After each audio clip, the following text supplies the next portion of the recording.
I'm only pulling camera phones.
We start things formally, some house rules.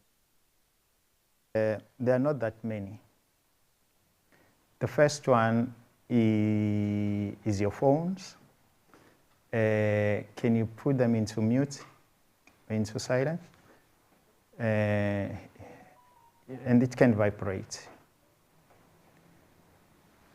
And another one is that when we start, do you mind if we don't move up and down? I guess we are adults.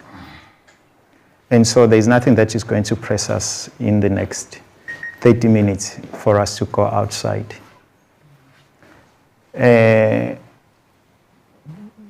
Another one, no, those are the only two rules. Can you imagine? In this house, we have only two rules. It's for you not to go outside, and another one is just your phone, not to switch it off, but just put it on the silence mode. Do we agree with that rule? Absolutely. And so the sound that I heard surely was the last sound. Surely. Okay. Definitely. Maybe not. Can we? Yeah. Thanks. Can we not behave like the parliamentarians? Yeah. Okay. Thanks. How do they behave?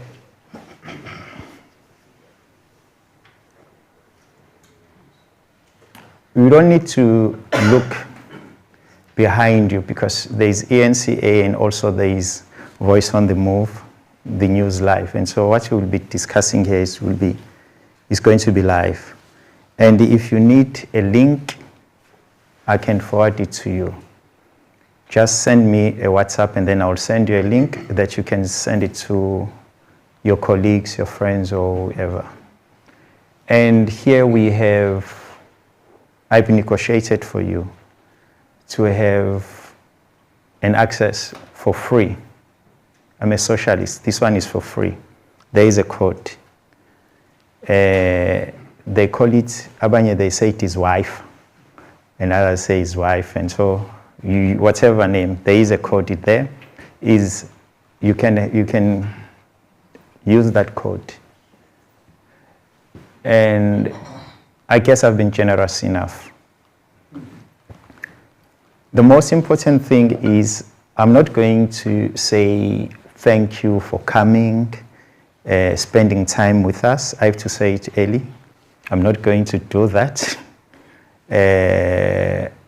You don't owe me anything for you to come here, not at all. And I don't owe you anything for organizing this. But the people that we are indebted, Kubona, are our kids. Is the next generation. It's not us. And so we took this risk because we know it very well that you are on the exit in this phase of life. But you have to prepare the next generation to have a better existence in this phase while we are no longer here. It's very risky what we decided to embark upon. Is very risky, you know, and so don't be shocked. Maybe in 2 weeks, if the person who's speaking here is no more, and so don't be shocked. That's the fact. But there is a risk that is necessary for us to take. As I've said, all of us were on the transit. You see, we saw the Pope, even himself, is fighting not to exit this phase of life. But yeah, some of us, you know, if it's a calling, it's a calling. We have to do this.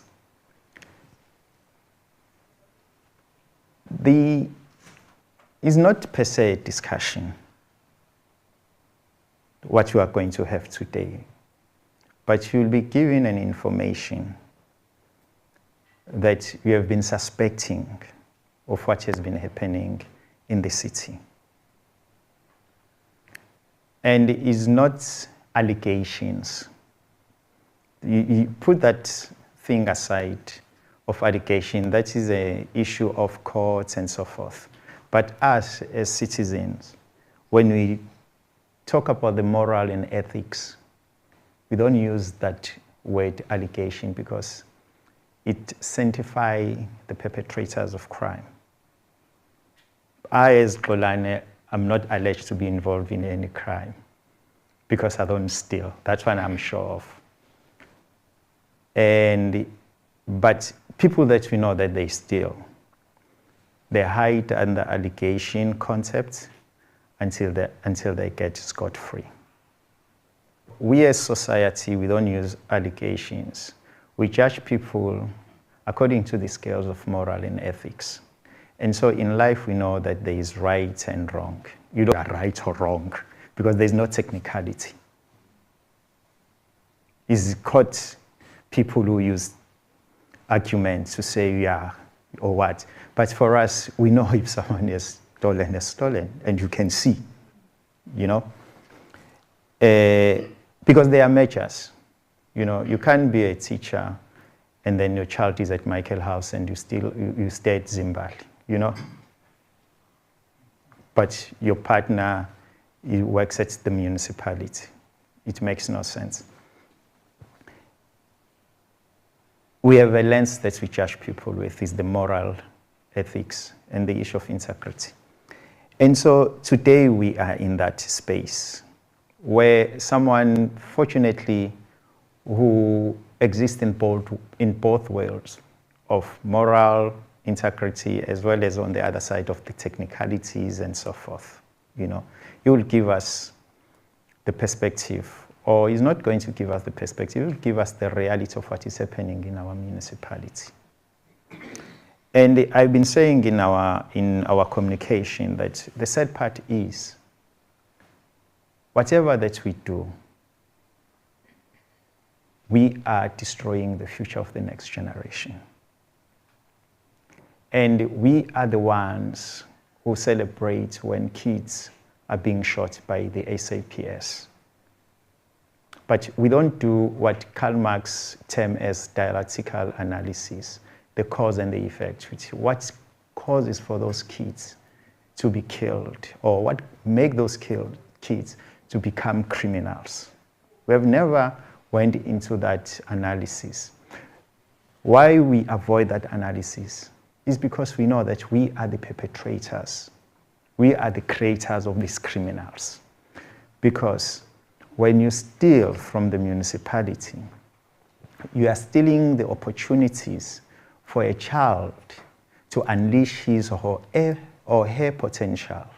And then they end up having no other option but to survive. And so the people that really need to be shot or to be killed is us. The people that need to be saved are those kids.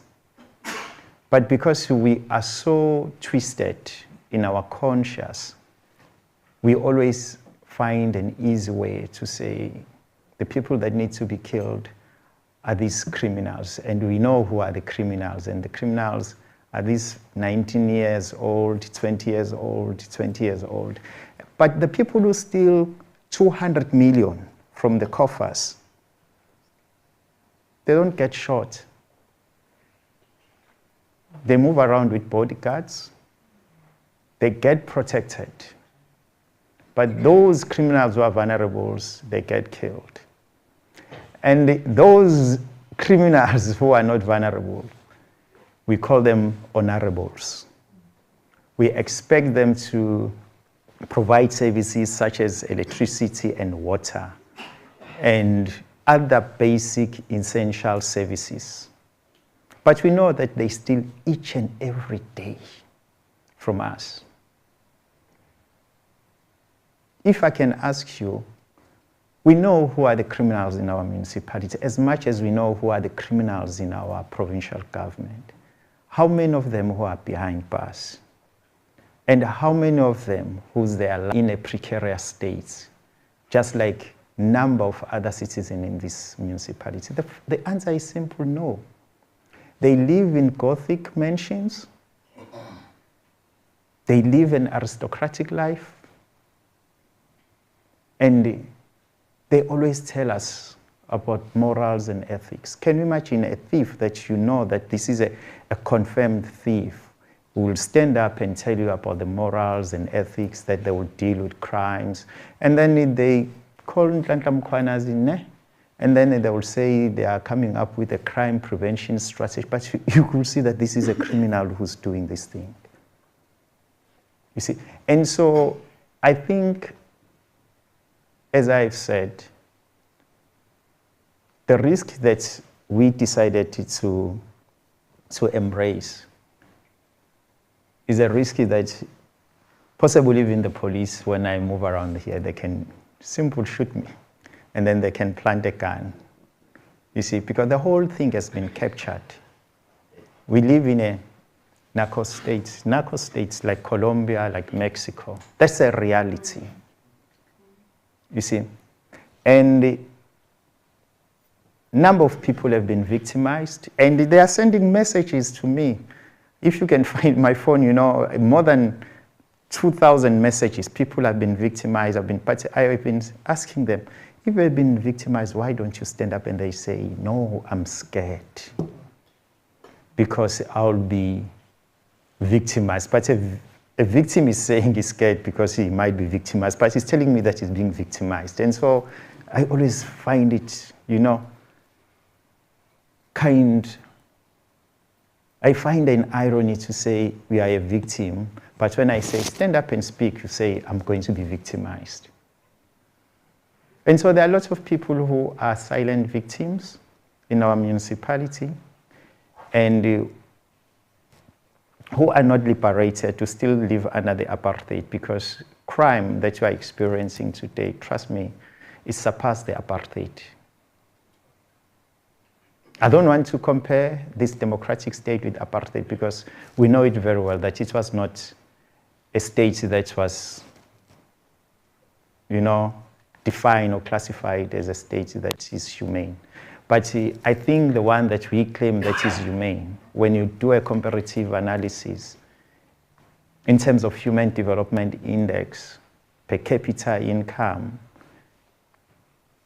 in terms of GA coefficient, how many people who can afford the food basket, you'll find that we are surpassing the apartheid state. But the sad part is, we are the perpetrators. The victims today are the perpetrators of inhumane crime. Possibly we learn the best lessons from the apartheid. And so what makes us different from those Boere who were recruited for conscription to go out and kill? We are no longer different from them. Our bushes are our township, in Mjondolo, that's where we kill people each and every day. Through our greed, selfishness, and so forth. And so, Olio is going to take us that journey. There is an author, a French author by name of Dante. I'm not sure if you have read him. He wrote a longest poem, known as the Inferno. Read that poem. It's not different. The description that is in that poem is exactly what you are experiencing here at Ethekwini Municipality. Is exactly. Read that poem, Inferno by Dante. Is exactly what you are experiencing in this municipality. Having said that, let me introduce Leo. Surely I've gave you in our correspondence a concise profile of him, of who he is, in terms of academic, in terms of the bodies that he affiliated with, and also his experience in forensic investigation. I'm not going to say anything. He's the one who's going to say, we are going to say a lot. Even the breaking news, I'm not the one who's going to break them. He's the one who's going to do it. But what I will encourage you is that what he's going to tell us, let me tell you something. It's not going to shock you because you know the perpetrators.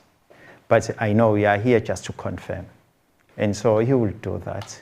And before I proceed, before I hand it over, or I hand over to Leo, I would like to, it's not because I'm a person of protocol. I hate that thing of protocol, really, I was once invited in another, and there were ministers, and then I said protocol observed because I didn't want to go through this hierarchy, Let me say protocol observed to people who's their ego, And so protocol observed. And so I'm forgiven. Leo, it's up to you. Thank you. Where do you want me to stand? There? No problem. Okay. I'm completely humbled. Unlike Olane, I'm grateful for you guys coming out tonight. I moved, and I'm completely moved by the fact that there are so many concerned citizens that love this country, that are dedicated to this country and are prepared to sacrifice Thursday evening to come out and look at uncomely fellows like myself and Kulan. I stand before you guys as a sacrifice. I'm a living sacrifice. I listened to Kulani saying the possibility that in another 2 weeks from now, I may not be here. I'm cognizant of this.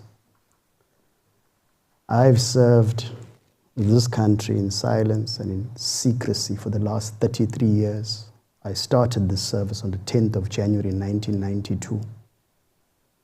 So for more than 33 years, quietly and in the shadows, the better part of my adult life was spent dealing with fraud and corruption. And it migrated from fraud and corruption to racketeering and organized crime of epic proportions. I'm the director of a firm, Integrity Forensic Solutions, out here in Umhlanga. I'm an alumnus of some of the previous Big Four international firms who I won't mention in case they take umbrage for me just mentioning their names. South Africa has become litigious and people have become sensitive over little nothings.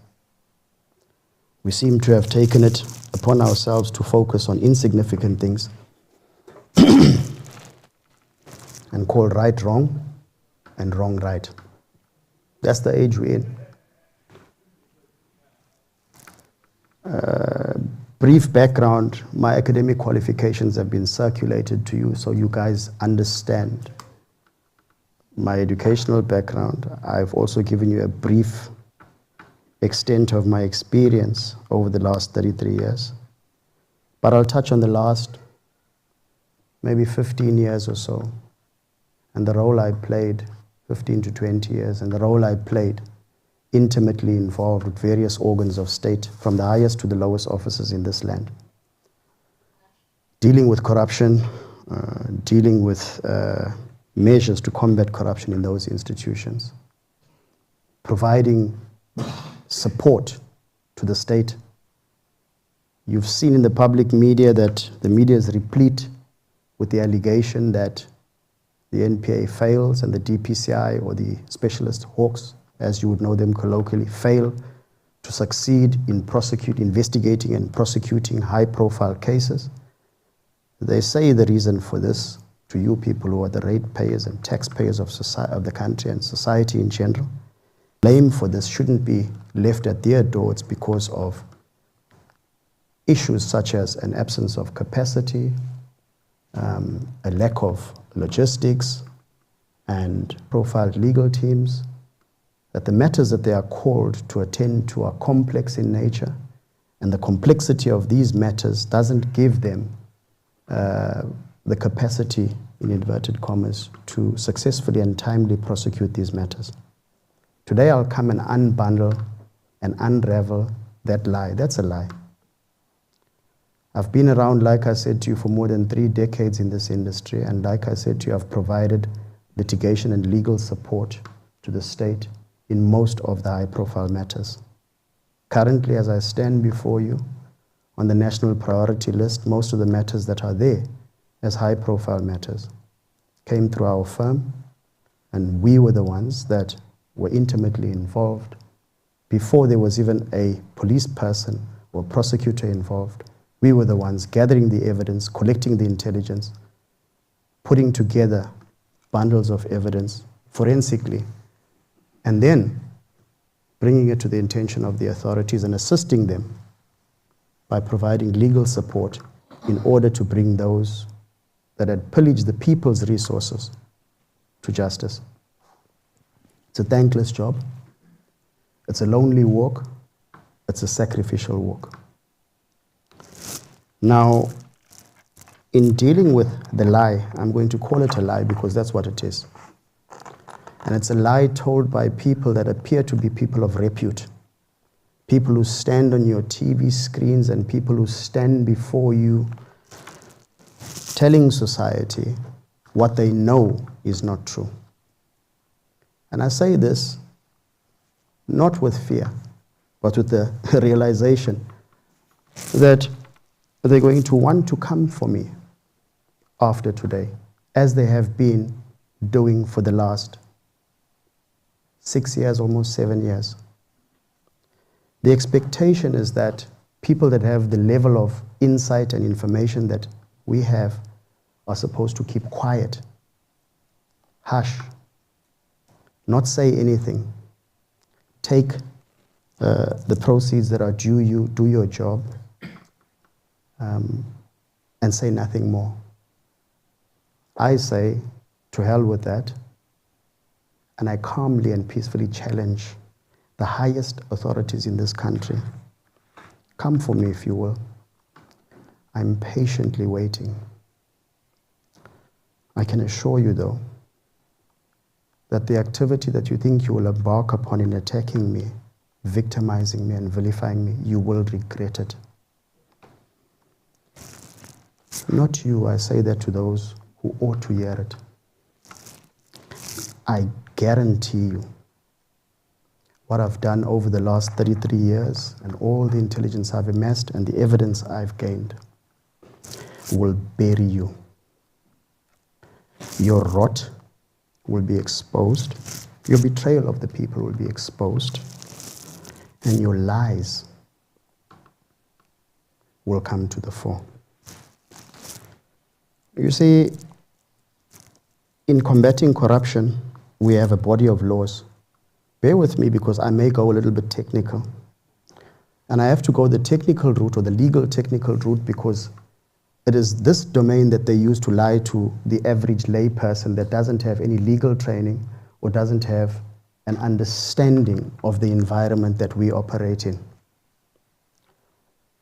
Now, before coming here, Konani's communications has caused a major stir.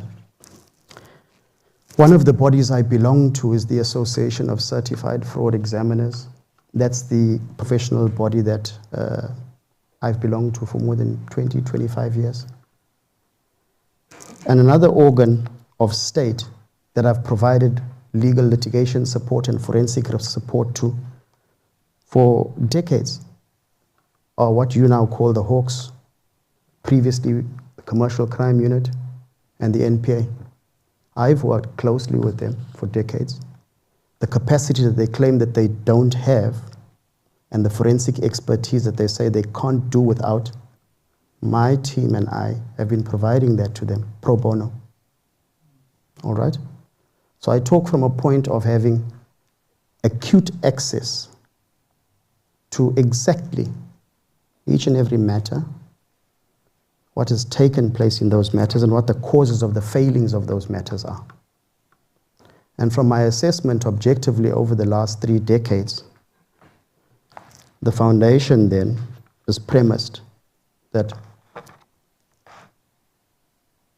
organs of state that are delegated the authority, the power, and the resources to bring services to the community at various levels, municipalities, parastatals, constitutional institutions, and other organs as defined by the various statutes are responsible for making sure that you have electricity, water, that your grass verges are cut, that you have safety and security, that there are hospitals and clinics and the like.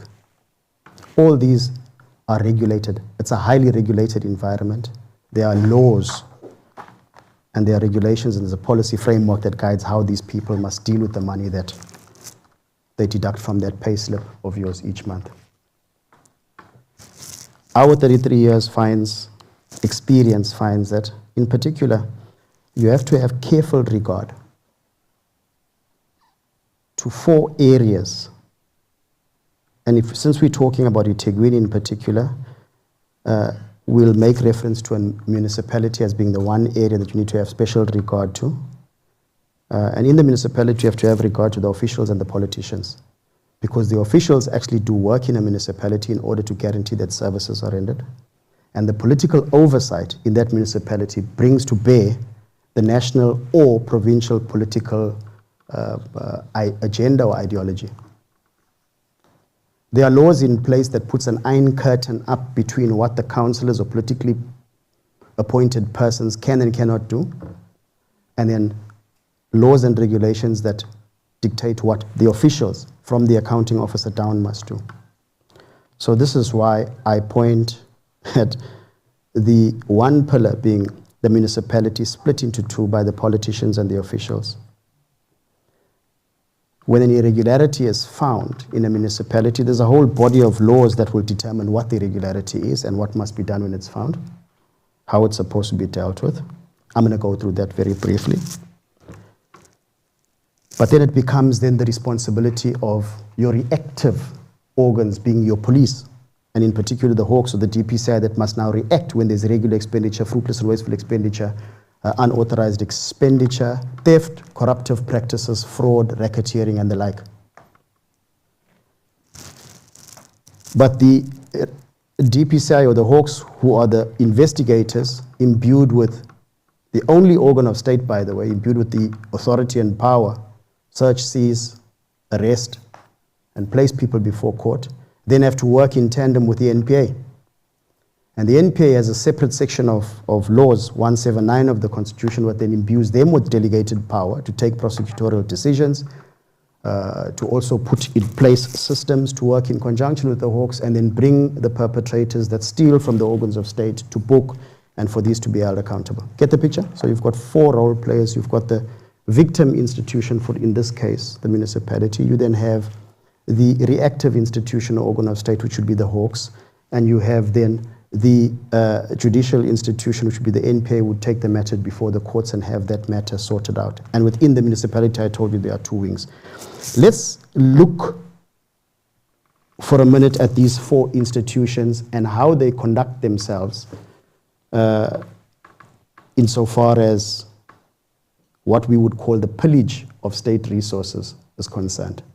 And then let's ask at the end of this discussion whether these parties are blameless, whether they are innocent,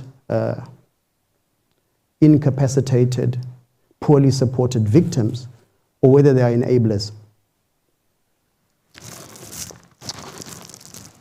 Some people are fearful. I told you about the body I belong to, and I told you about my decades of service assisting the NPA and the Hawks, and providing litigation support and presenting evidence as their specialist and sometimes expert witness in matters to help the state to deal with the scourge of corruption. So one would think I have a very close affinity and close relationship with these people, isn't it? One would think they'd be thankful for one who, at no cost and for free, would have rendered the services that I've rendered to them to provide capacity that they publicly claim they don't have. One would think they'd be grateful, isn't it? They'd be cheering and shouting my praises and say, yeah, there goes one who's sacrificed decades of his life to make sure that we win cases. Isn't it? Not so. Before I came here, and amazingly, an hour and a half or so before I came here, I received two letters. One letter from the national head of the Hawks saying to me that he cautions me not to speak about the ongoing criminal case in respect of which I provided litigation support to the National Department. I must be cautioned because this won't be in the interest of justice. And it will be against the code of ethics of the professional body I belong to. Within minutes, I received another letter from the body that I belong to, the ACFE, that says to me, it's very possible that I could breach the code of ethics if I come here tonight and speak to you and investigation.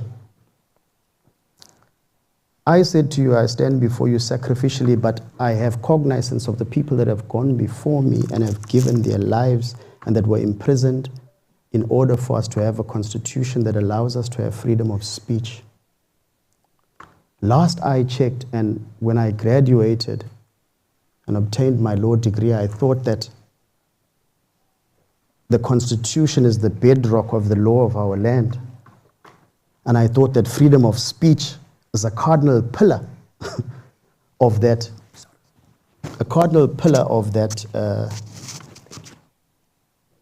Constitution.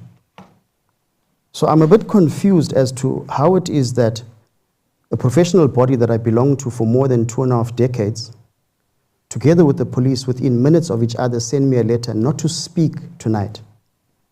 I take that as a gagging order.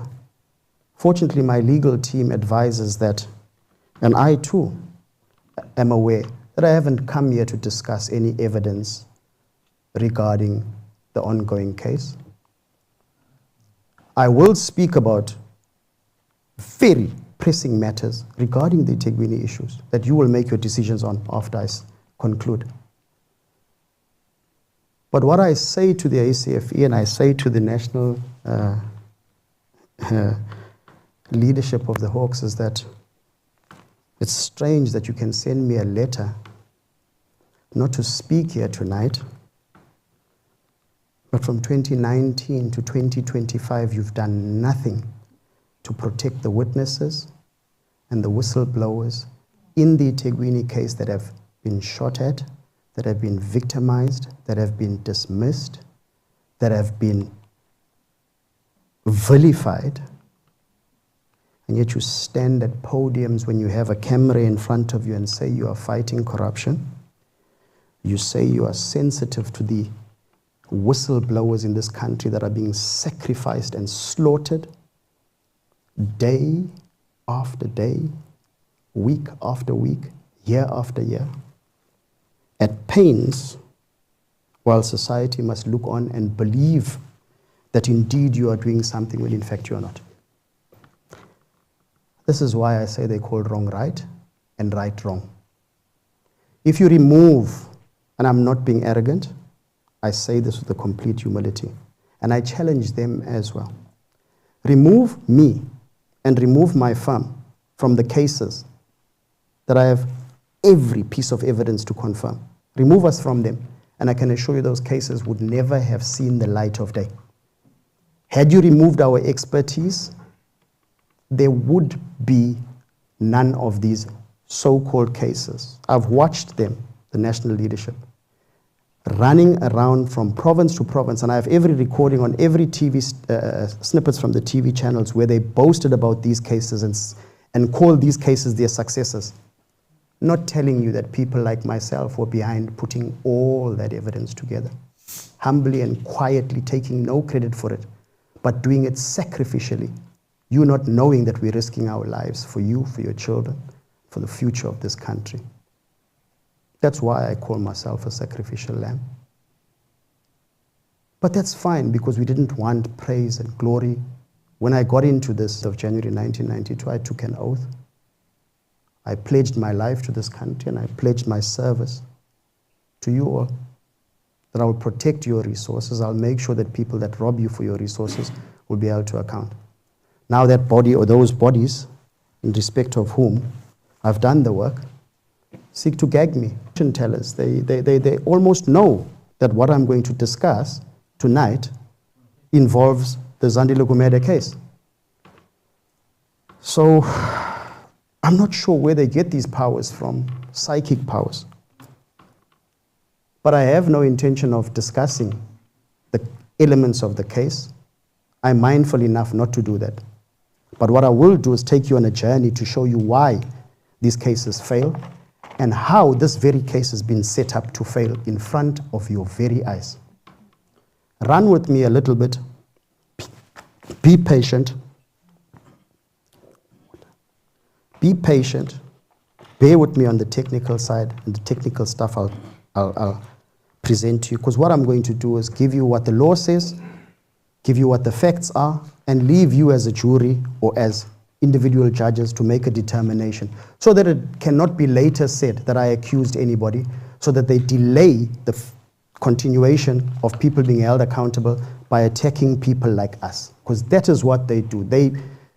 It's become a modus operandi of people in this country to start repurposing the legal systems and abusing the law, the courts, and the public sector and the authority given to them in the public sector by voters to silence people using modus operandi that I'm going to unpack for you, and you'll see whether this is evidence enough to show that this is what they are doing. And if they come for me, and when they come for me, I will actually be waiting with my legal team. You may have been seeing in the media over the last few years that lots has been said about us. You may not have seen the person. I am the little person, insignificant as I am, about whom they're speaking all these things. Amazingly, none of them want to be giving us an opportunity to be heard. They want to say these things in the media without saying, let's call this person. Let's place him in the dock of a courtroom and let's address the issues which we accuse them of. They understand and they know that will not end well because there is nothing wrong that we've done. Very quickly, IFS, that's my firm, was appointed in 2016, in a tender process between 2016 and 2018. That tender process was dealt with, was initiated by the Municipality Ethekwini in order to appoint a panel of forensic firms, 17 of us. I'm even concerned to mention the names of my colleagues that are on that firm, but they're all the reputable firms of the country. International firms together with us, 17 of us, after the entire country was invited to submit bids. It took 2 years for that tender process to finalize. It was finalized in 2018. When it was finalized in 2018 March, IFS received its brief and was instructed then to do an investigation at the DSW component of the municipality. That investigation was not targeted. That investigation was not directed at any individual. That investigation, according to the evidence that I have, will show was to look at allegations and to assess the veracity of those allegations.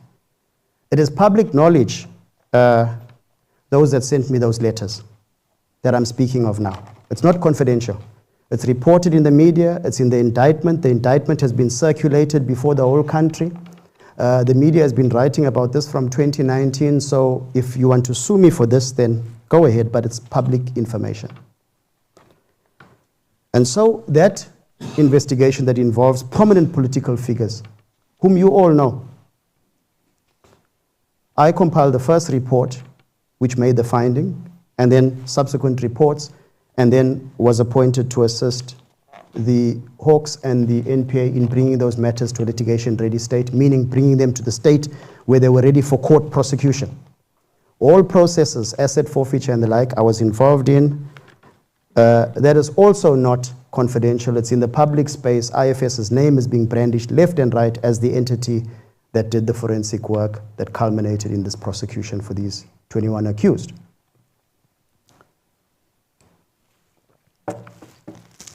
We also then, at the same time, were appointed to deal with another matter. That value of that matter was kept at 320 million in the period calculated among the 17 firms. Another engagement was given to us. We ended up finding that at the water and sanitation unit, 1.6 billion was taken from September 2022. So these two cases I'll talk to you about tonight are cases which amount to tens of billion that I've dealt with over the last 4 to 5 years at Ethekwini. You've seen much ado about the shortfall of resources and why we need to increase VAT. You've seen much ado about the fact that the fiscus is under strain. Very little about the fact that if you had just followed the recommendations in our reports, followed the law, dealt with what it was that we had presented to you in evidence, then we wouldn't be here. Sue me for that. There's a body of laws. Let's start with the MFMA and then jump very quickly. 61 of the MFMA is one of the provisions that talks to a municipal council and says that an accounting officer, that's the person that they call Mpate Dodop, yeah, accounting officer. in terms of the MFMA. That person, city manager, must give the mayor and the council all material facts. He can't mislead them, he can't withhold facts from them, he can't lie to them, and so on and so forth. And the facts that he must disclose to them are any facts and or information that could influence the decisions of that council. He must also, in terms of 61(1)(c), prevent any prejudice to the financial interests of the municipality. These laws are put in place to protect your money, your rates, your taxes, and to hold the persons that are in that leadership position to account. And if they fail these laws, they have broken the law, they must be held to account. 61(2) then talks about that the municipal manager mustn't act in a way that's inconsistent to his duties or office or her duties or office, which are all espoused in the policy, in the statute. They must take, as the accounting officer, every step to ensure that the resources are used effectively and efficiently. The accounting officer must also maintain an effective and efficient system of financial risk management, internal control, and internal audit. The relevance of what I'm talking about there is that this shows you why you have to have mechanisms in place, structures in place as a municipality to deal with corruption. And the structures you put in place must have the capacity to deal with corruption, because these provisions of the MFMA compel you to have it. Then it says that unauthorized irregular expenditure, fruitless and wasteful expenditure, and losses must be prevented. And if these occur, then disciplinary action must be taken or criminal action must be taken. These are basic statutes. They come from section 195 of the Constitution, which talks about having all government officials to be held accountable. And the same provision in 195 demands that they must act ethically with the highest standard of ethics that Kulani was talking about earlier. Okay? And then the same MFMA in section 32 talks about if this irregular expenditure, fruitless and wasteful expenditure and the like culminates in losses, these losses must be recovered. How? The person who caused the loss must be identified. Reporting must be done on the volume of the quantum of the losses. And the whole processes that go through, I don't want to bore you with, dealing with reporting to Treasury, reporting to your political structures, and then putting in place measures to prevent these losses from reoccurring. There's a case, a seminal case, 2024 case, Bambisa and others versus Nelson Mandela Bay Metropolitan Municipality. In this case, the court ruled just last year that there's no municipality under this country's sun that is allowed to forego or to give anybody a free ride when it is found that they've incurred or caused irregular expenditure, fruitless and wasteful expenditure, and unauthorized expenditure. How often have you heard people when the Auditor General's report comes out and it cites major irregularities from unauthorized expenditure, irregular expenditure, fruitless and wasteful expenditure, and you hear people in political office say, that doesn't mean that it's corruption. That is a lie. I'm in this space older than some young people's total years of existence that work within the audit fraternity. So 33 years is a long time.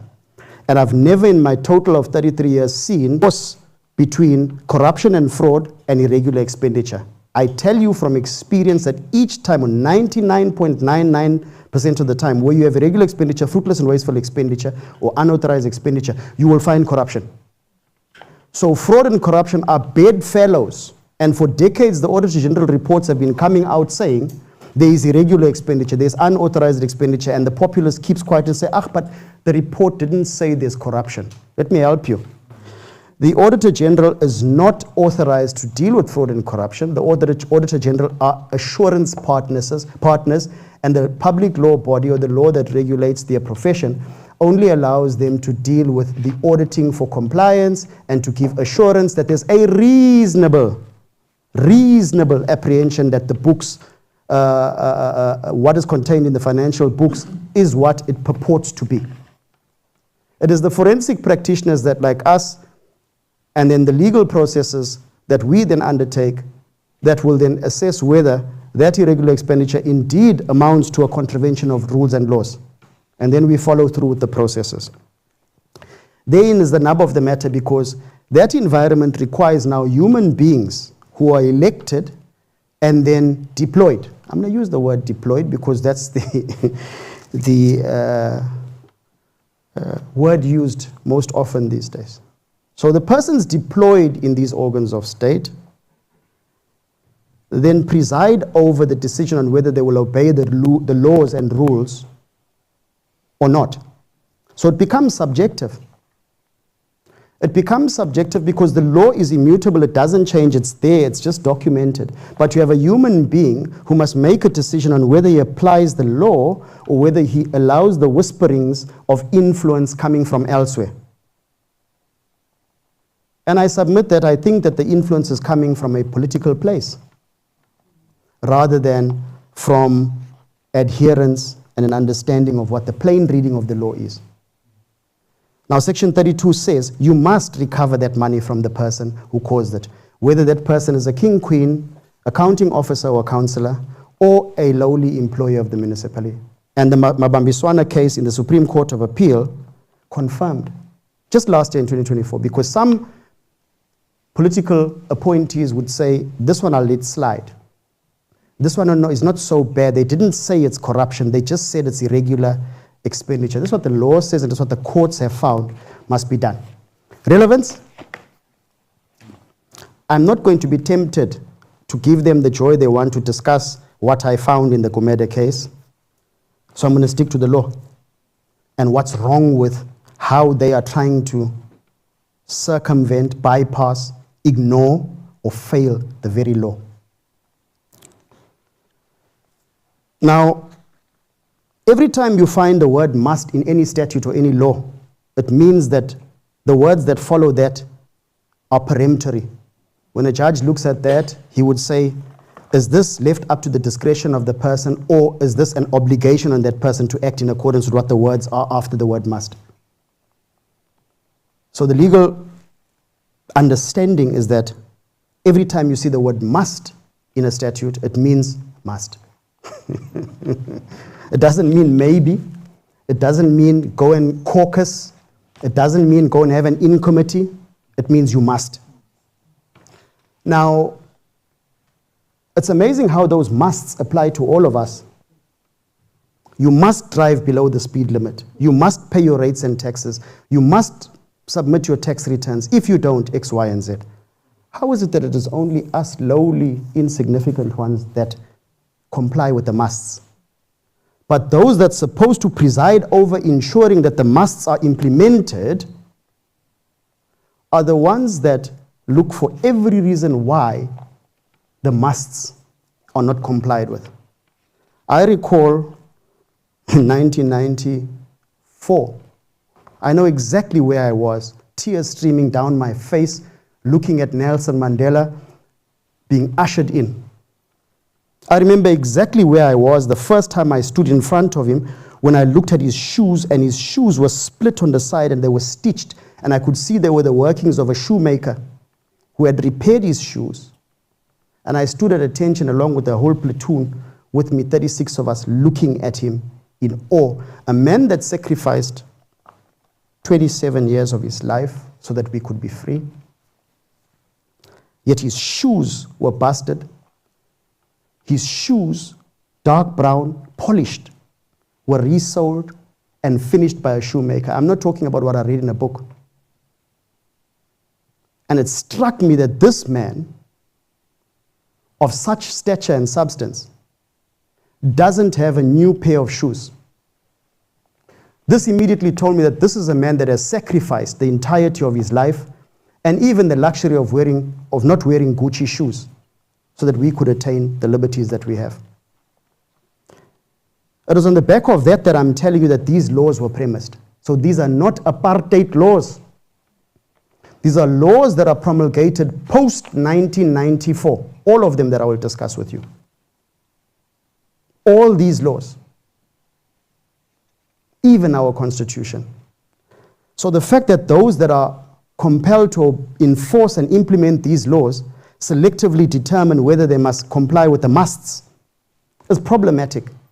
Because these musts come from forebears like Mandela, like Tambo, like others that gave great sacrifice for us to be where we are. These are not apartheid laws. These were the laws that were promulgated so that we could have a society that they dreamt of and wrote about in the Freedom Charter. This is why I'm here, not because I'm crazy. This is why I'm prepared to take all of you guys on who seek to try to continue with this game you've been playing for decades with the people of this country, lying to them and pretending that you're bringing them services and you're combating corruption and you are safeguarding their resources when you are not.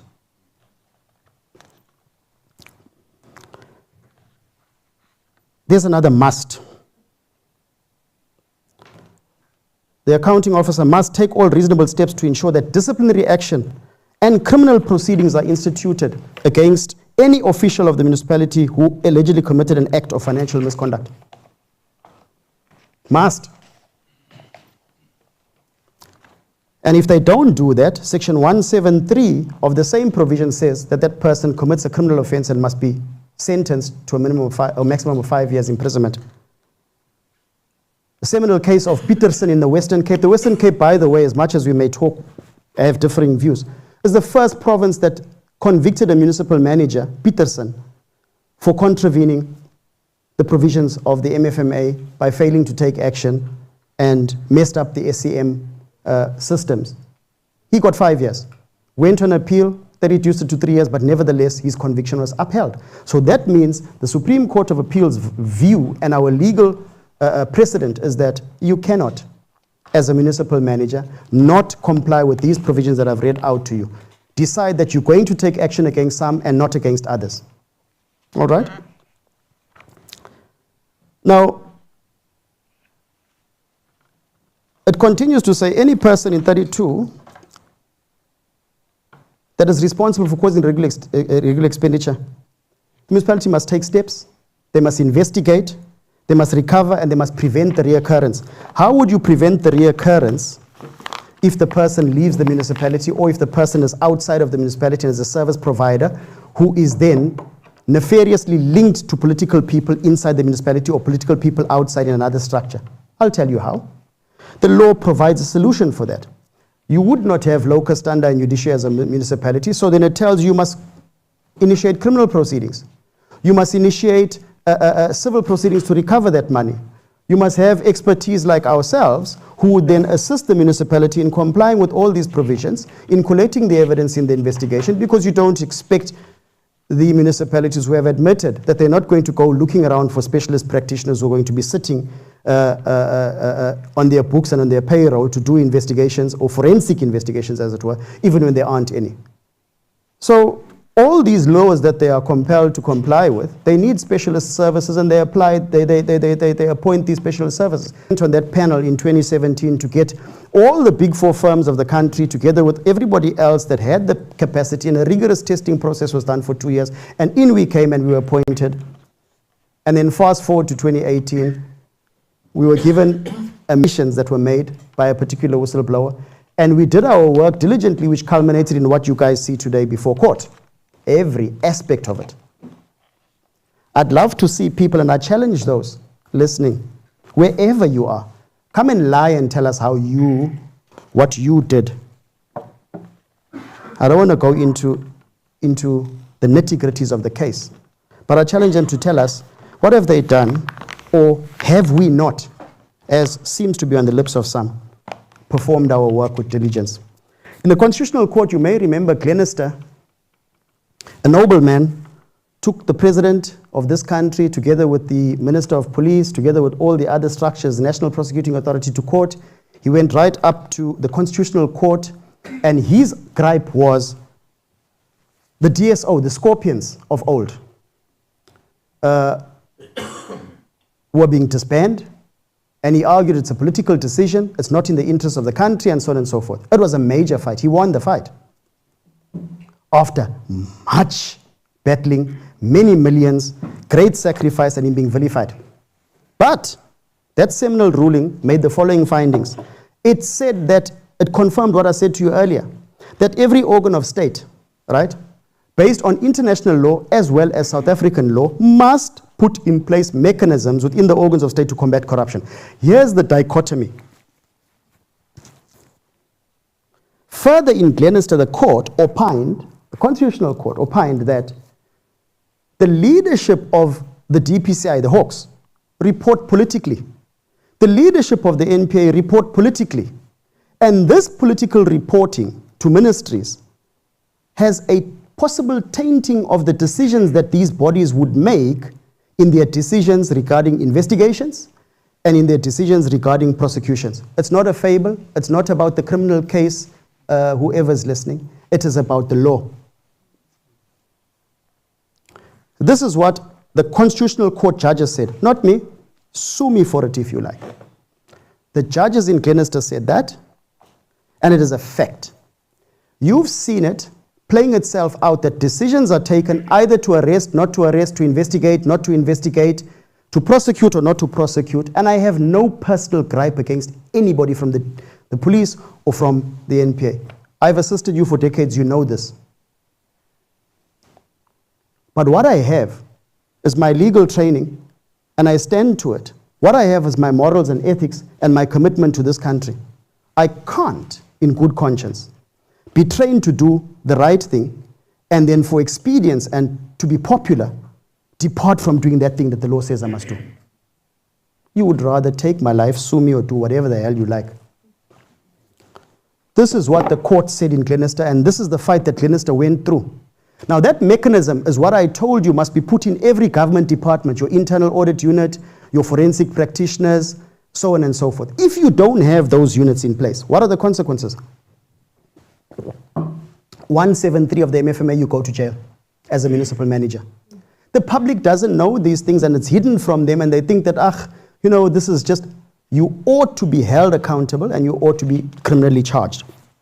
The Public Service Anti-Corruption Strategy that's approved by Cabinet in 2020, President signed this, also says each accounting officer of every organization, public organ of state, must establish minimum capacity to investigate allegations of corruption in that organ of state. Why am I harping on the legal framework?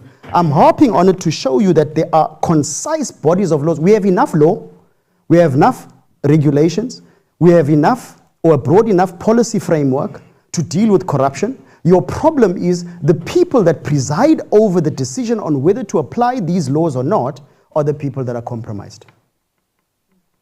Highly compromised. These are the people that sold you and I out, and they come before TVs and they come before podiums and audiences and give excuses, lofty excuses, and we've sat for decades keeping quiet, knowing the truth and looking at these excuses they're giving and saying, can you be so bold as to know the truth and come and tell a lie to the citizens?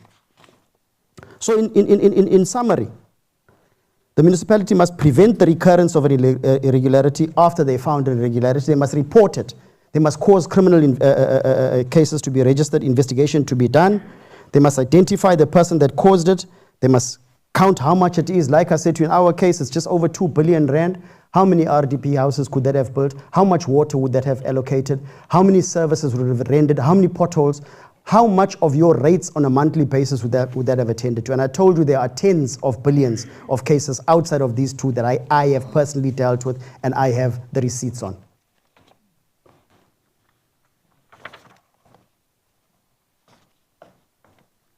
Now, let's look quickly at what I term the city of capture. Ethekwini, the city of capture.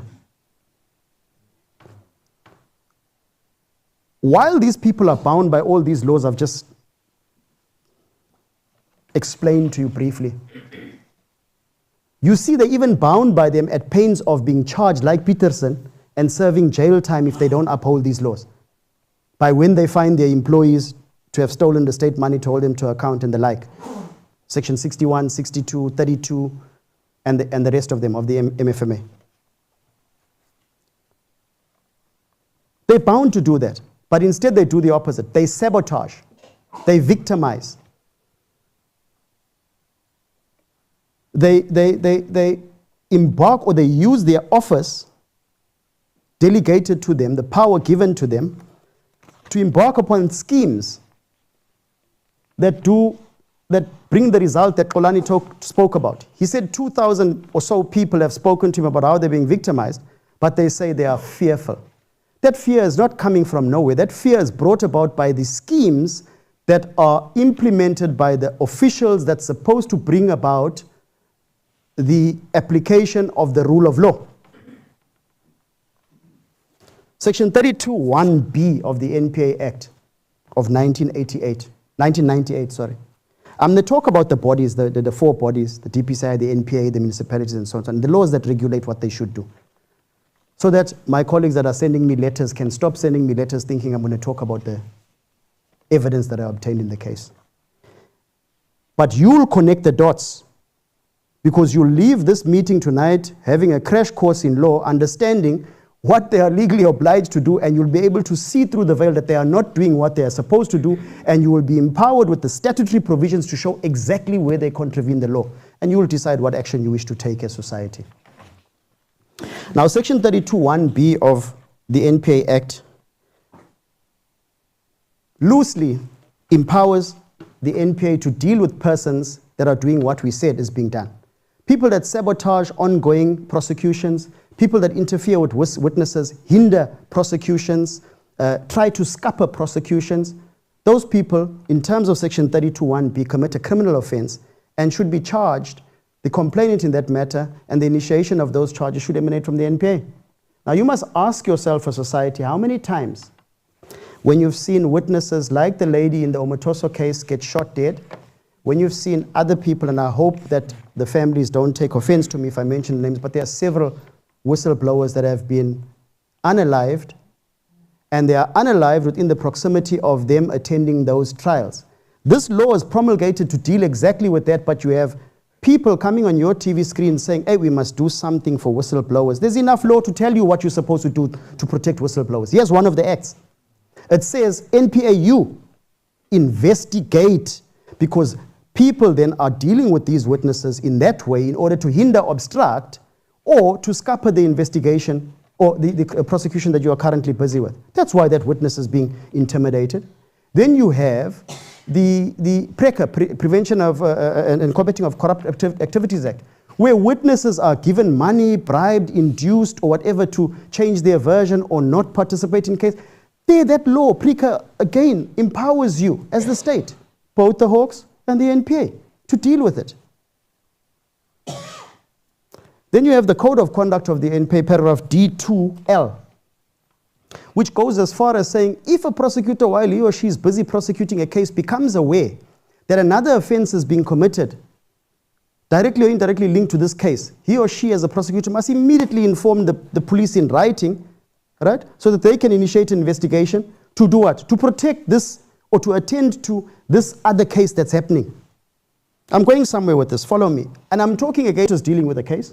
His or her witnesses are being interfered with, they are being unalived, they are being intimidated, they are being followed, they are being surveilled, they are being fired, transferred, they are being treated, them from assisting in rendering their evidence to the court in order that the accused can be held to account. There's the law. There's the code that regulates what a prosecutor should do. How many of you have heard a prosecutor come into our national discourse from the NPA and say, yes, we've implemented these provisions? Have you ever heard it? But this act existed from 1998. From 1998. This code of conduct has been updated severally. These people are trained and schooled. They ought to know what to do when you've got a case, you've got an accused person, you've got the evidence against this person, but all your witnesses are being interfered with, and it's clear that they're being interfered with the objective or the intent to scupper this case. There's the law that they're supposed to implement. Now you need to ask yourself, are these people acting in your interest if they don't uphold this law as those that's supposed to prosecute on your behalf? Are they upholding the law? Is the reason that corruption cases and state capture cases fail then because you don't have capacity, or you don't have that, or you don't have that, or is it because you are either wholly incompetent or you are complicit? You refuse to comply with the law for reasons best known to yourself and those that you meet in secret with. Sue me for that. Section 179 of the Constitution says prosecuting authority has power to institute criminal proceedings on behalf of the state and carry out any necessary functions incidental thereto. The incidental functions are what we call the prosecutorial guided investigation functions, where the prosecutor must work in conjunction with the Hawks and specialist practitioners like ourselves in order to bring a package which would be the finalized evidence and put it before court and say, this is what X, Y, or Z did. Here's the evidence to prove it, and this is how this evidence meets legal muster, so this person should be sent to jail. So when they then become aware, in terms of 32(1)(b) that I read out, that their witnesses are being interfered with, or their case is being scuppered, or that someone is trying politically to sabotage their case, they're supposed to do this. Go back to the Constitution 179 and apply and say, let me now deal with the organized crime which is greater than what is actually taking place. I'll do a favor to those that sent me letters and not talk about the case, but I'll talk about what happened after the case.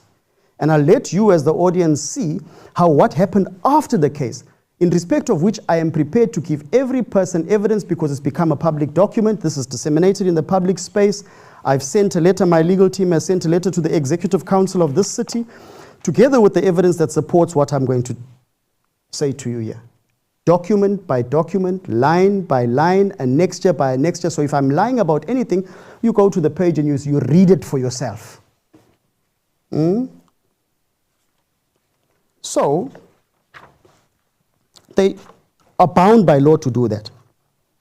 The Hawks, Section 205 of the Constitution, must prevent, combat and investigate crime, protect and secure the inhabitants of the Republic and their property, and uphold and enforce the law.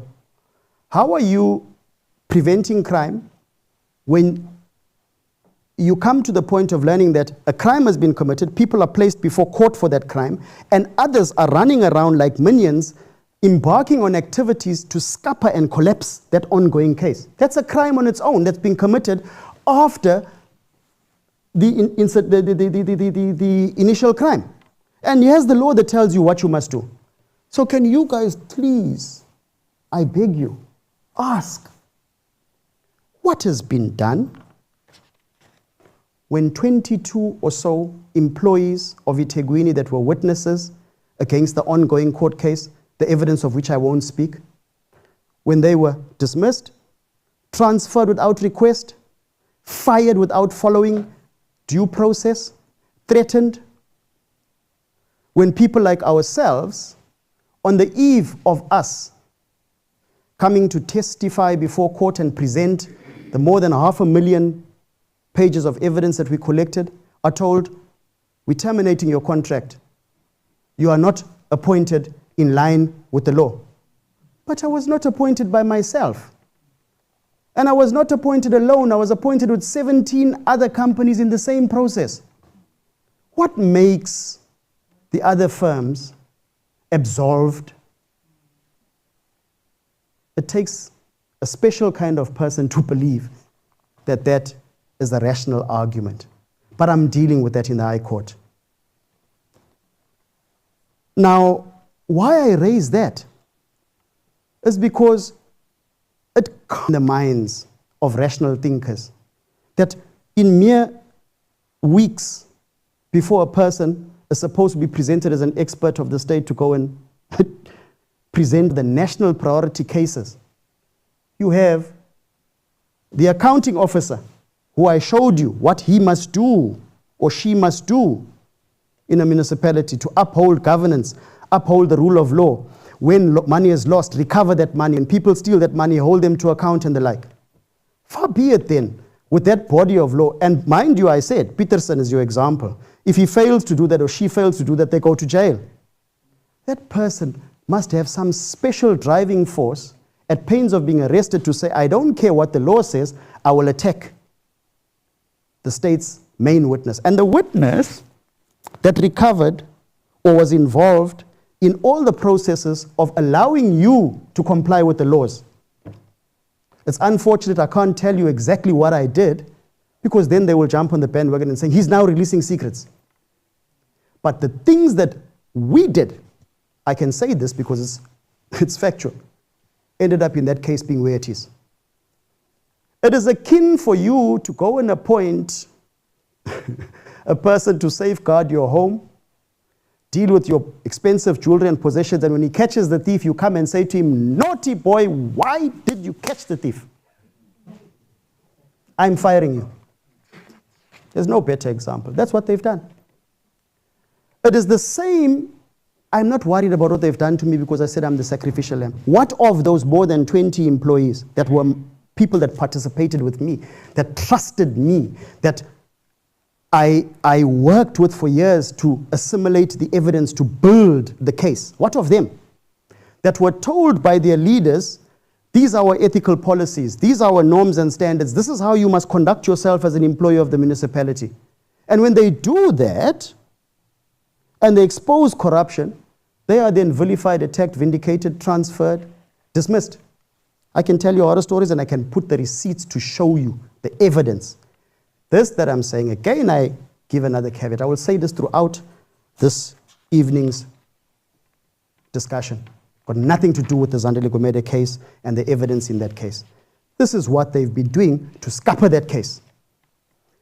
This case was spoken about in the public media by generals within the police as being in the top echelon of the national priority cases.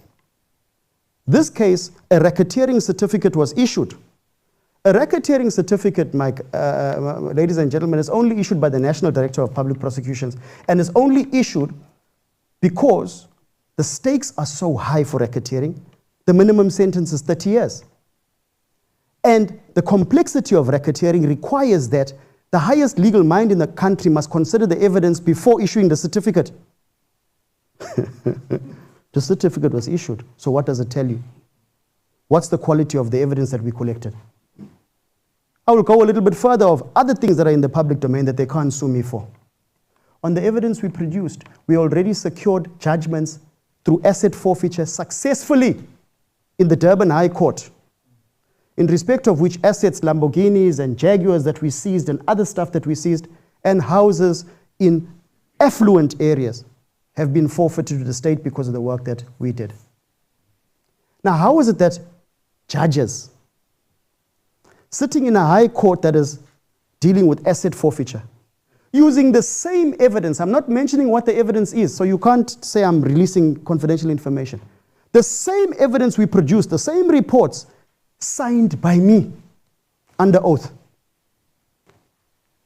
empowered those judges to make a finding and take assets worth millions. Those judges found the evidence to be sufficient. Are you not surprised that the same practitioners within this NPA on this side are dealing with the criminal side of things, using the same evidence? Dot, dot, dot. Why? Years ago, the evidence is finalized, appeals, everything else is dealt with. Same evidence. They will argue and say to you, those are civil proceedings and these are criminal proceedings, so they're different. Nonsense. Nonsense. The same facts are relevant there. The same laws of evidence are applicable. It just depends on whether you have the wherewithal within this criminal space to treat the same evidence in the way that your colleague treated that evidence in the civil court. That's in the public space. It's been widely publicized that the civil matters have been concluded in respect of this case. You're not asking as the public, how come? You read stories in isolation, you don't connect them, you don't, in assessing that information, start saying, no, we need to hold people to account. It cannot be. This is what regulates the municipality now. Protected Disclosures Act 26, that in particular refers to any disclosure or information regarding the conduct of an employer, an employee of that employer that he or she has reason to believe relates to a criminal offense being committed, okay? Or that is likely to be committed, or that there's a miscarriage of justice that has taken place or is taking place. I'm summarizing in the interest of time. So this piece of law is what's supposed to protect employees that want to blow the whistle. Amazingly, this law protects people like me who are now appointed by the municipality in its amendments, and I then become a protected employee as well according to the Protected Disclosure Act, the PDA. And this law prevents what is referred to as occupational detriments from being visited upon these people. And the law then lists all the occupational detriments. Disciplinary action, dismissal, transfer, unwarranted, all those things fall under those definitions as occupational detriments. And this law then says you are precluded when an employee blows the whistle or exposes crime within a government institution to then now go and expose that employee to those detriments. That's the relevance upon which I bring up the 20-odd employees that were victimized. That's the basis upon which I bring up the termination of people like us, our contract, and they fabricate and try to put together fabricated evidence to support after the fact why it was that you take the action that you take. Regulation 3(1)(a) of the Municipal Regulations on Financial Misconduct says any person must report an allegation of financial misconduct against an accounting officer, blah, blah, blah. The follow-up of that regulation 3(2) says, again another must. The mayor, ... must table the allegation that that person reported before council where no later than 7 days. You've watched in the media a fracas going on over the last year and a half or so, where allegation after allegation has been leveled against senior leadership in the Ethekwini municipality. You've watched it. You've seen a public spat, and you can't gag me on this, it's in the public media, between the current mayor and the MEC, Buthelezi. And you've watched as the mayor has accused the MEC of descending into the arena and interfering with the affairs of the municipality. But I don't think that the Honorable Mayor had regard to this regulation, because those allegations that were being made by all those people fit the definition of financial misconduct. And it's not me. The regulations that that mayor presides over command him. It says here, the mayor. Okay? If the allegation is against the accounting officer, the mayor must table the allegations before the municipal council, full council, no later than 7 days. We're talking law tonight, we're not talking rumors. Why would you as a citizen that pays tax, why would you as a voter, why would you who walked in the footsteps of the giants like Mandela, who gave us, not then claim that liberty and hold to account a person that must comply with the law and say, you are not doing what we elected you to do, and you are not doing what the law compels you and commands you to do. You are doing what you feel like doing for political expediency or for who knows whatever else reason. Have your reason, but here's the law.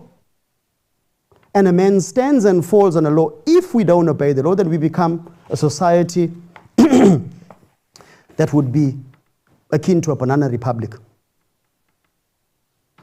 You've seen this in the public discourse. Not once did the mayor say, I will table before the full council these allegations, because they fit allegations of misconduct, financial misconduct. I want to talk about some fallen heroes, Cindy Somakaka. Cindy Somakaka, you will remember, was slain because he blew the whistle on corruption within organs of state.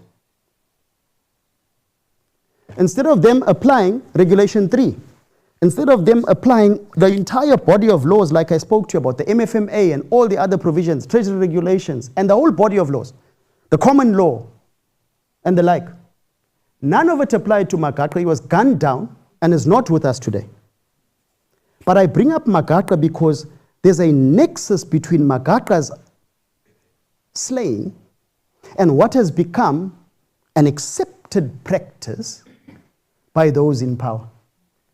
The practice of saying, if you don't keep quiet, we'll either kill you, we'll victimize you, we'll slander you, we'll besmirch you, we will gag you, we'll characterize you as the enemy of the people, and we will use all flowery language and methods to do so.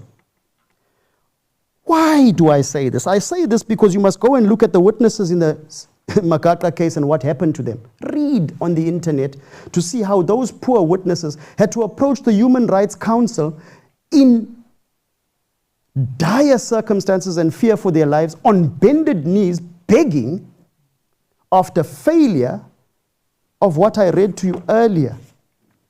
There were laws that were promulgated in 1998 that were accessible to Zulu and those other witnesses of Makaka who were slain. Who failed them, if not the state that denies after eating and wipes its mouth and says, I've done nothing wrong? The record is there, it's in the public domain, read it. The cases are there. Zulu versus Minister of Safety and Security, the DA versus Minister of Police. Those are the decided cases that are there. Human Rights Council or Commission took on the matter, fortunately, because those witnesses couldn't take legal action for themselves. They won the case. The court ruled that those people must be afforded protection. Must. Because the court had regard of the statutory provisions that I've set out here, wherein it is clear that you cannot be a whistleblower, be a witness in grand corruption, risk your life for it, and the ones that survive, that were attacked but survived after Makaka was shot, still wanted to participate and testify. I showed you Section 205 of the Constitution, what the police are supposed to do. Did they do that? Did they protect those victims, those witnesses? Did they investigate the root cause of who? By the way, is the murder of Makaka solved?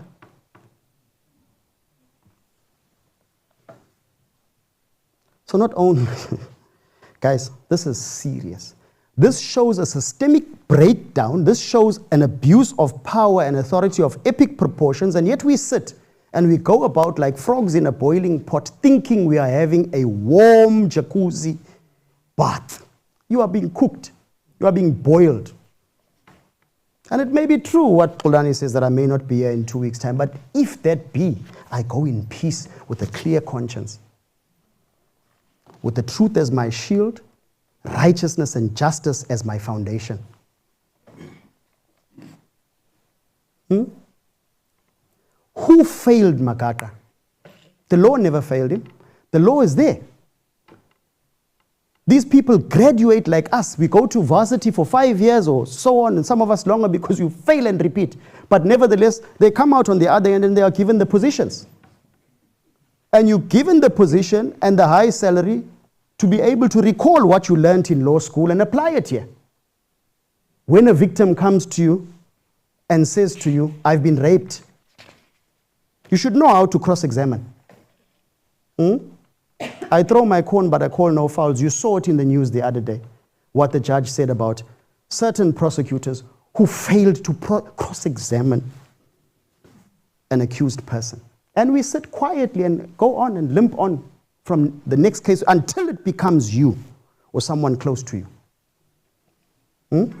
Until then society says, let's rise up. I say what Mandela said when I told you in 94, I looked at him with tears streaming down my face. I also remember after looking at his shoes what he said. He said, if this ANC does to you what the apartheid government did to us, then you do to this ANC what we did to the apartheid government. I didn't say that. Those are the words of the icon that I hold in high esteem.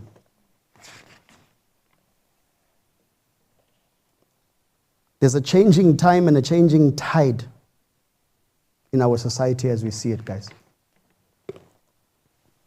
The Intercape case, an owner of a bus company just wants to run his business and move his buses from one point to another, transporting poor people who can't afford to buy cars. His buses are stoned, mafia take over the route, and lawlessly, because they have the backing of others and because they know that those who are charged with complying these laws, they will not do anything, and because there'll be no consequences, They stole the guy's buses and tried to put him out of business. They kill his staff in front of him.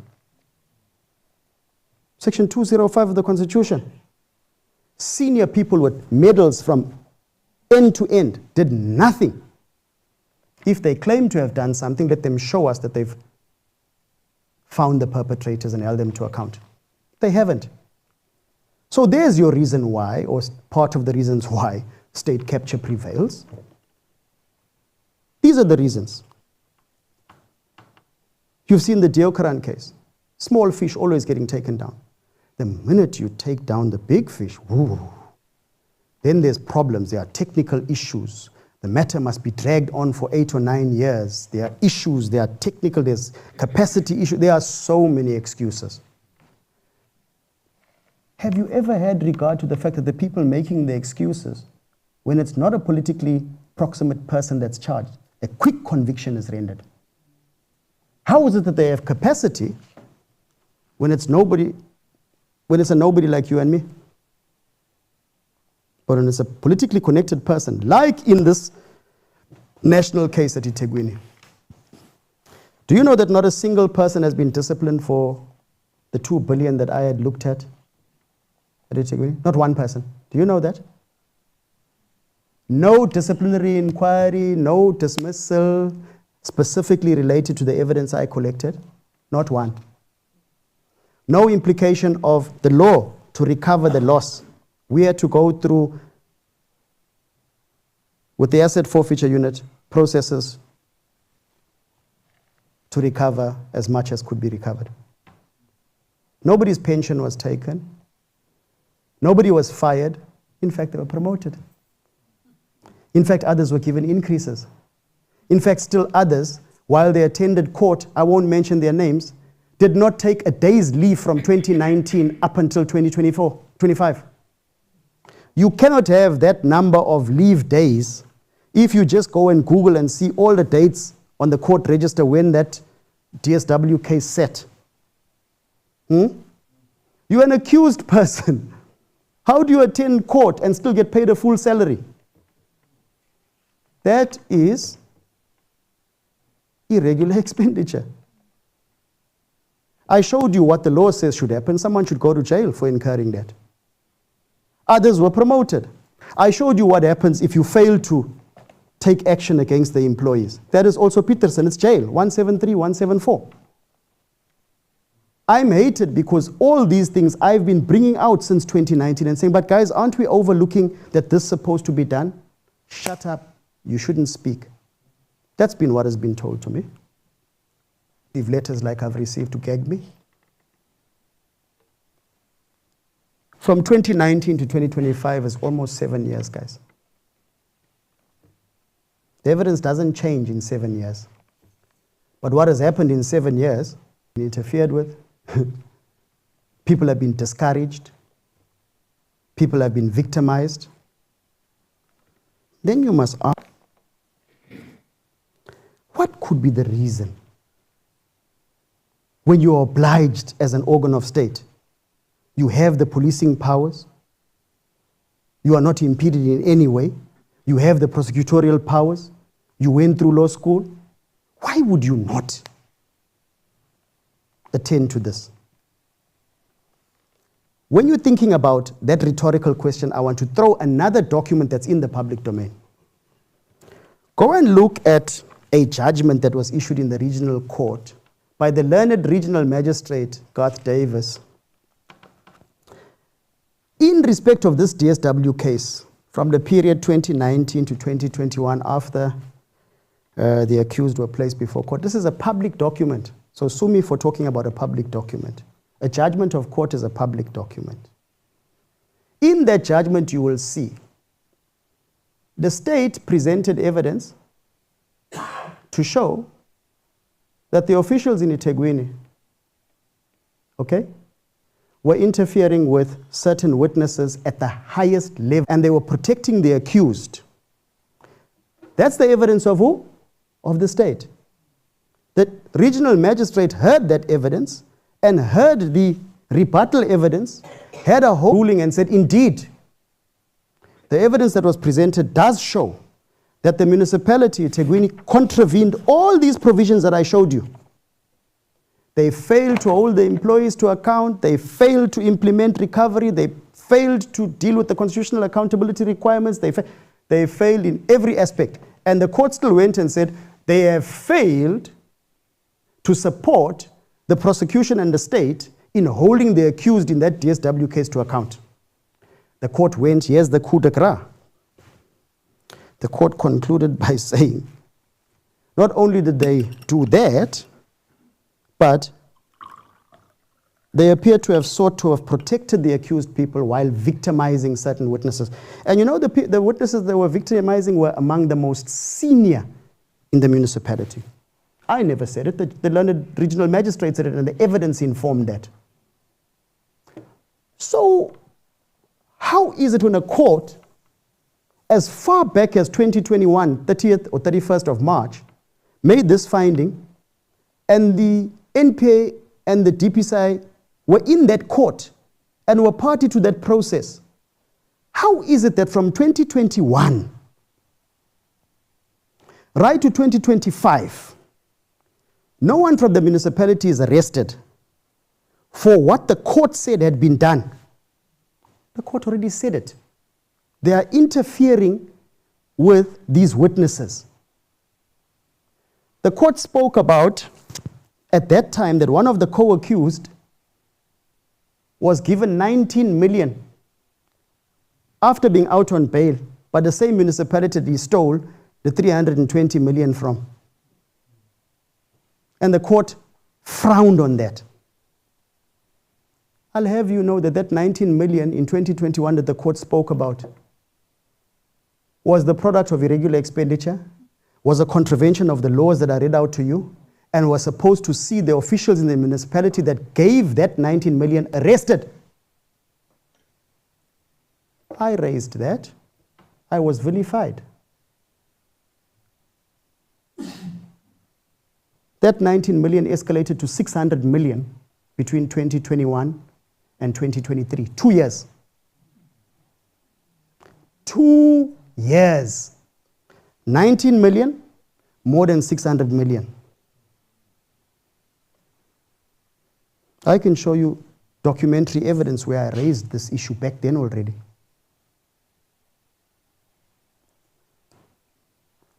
I'm not talking about Zandile Gumede case, General. I'm talking about what's in the public space. You will go on YouTube and you will look at July 2023. You will see me and Desentat there doing an expose wherein I raised this issue. It's in the public space. I reported it to the Auditor General. I reported it to Treasury. I reported it to the police. The same police who were in the courtroom when the learned regional magistrate handed down the judgment on the 31st of March and said, here, it is actually trying to scupper this case. So it's not a new thing now in 2024 and 2025 when IFS is bringing legal action. And no one's paying for my legal action, by the way, I'd let you know. I still pay my rates and taxes. I still pay, okay, that I'm supposed to pay as a citizen. And then I take my children's money and I fight for you. Okay? So if anyone wants to test my bona fides and see the basis upon which that I do what I do, is the proof of the pudding. Try 6 million in legal fees over the last 3 years. For you. Try that. Come ulterior motives after I tell you that I could have taken that 6 million, sent my children to Michael House to go to school and have the best of lives. But I spent it in litigation to do what? To hold to account the people that are giving you the short end of the stick, and if someone doesn't stand up, they will continue to do it. You cannot explain rationally how you are in a courtroom at one epoch in 2021, you know there's political interference on a case. Let's move from the 600 million. It increases from 19 million to 600 million. The 20 odd people that I told you were victimized, they were all victimized in the period from 2023 to 2024, 12 months. Certain witnesses were shot at. Within hours after consulting, they go home and getting prepared to come and testify, they shot at. This is not confidential. You who wrote me letters. It's in the public media, you all read about it. That witnesses were being shot at. It's just that people are not connecting all these dots to put it together, to look at it as one issue which reflects the root cause of why these cases and state capture are not appropriately dealt with.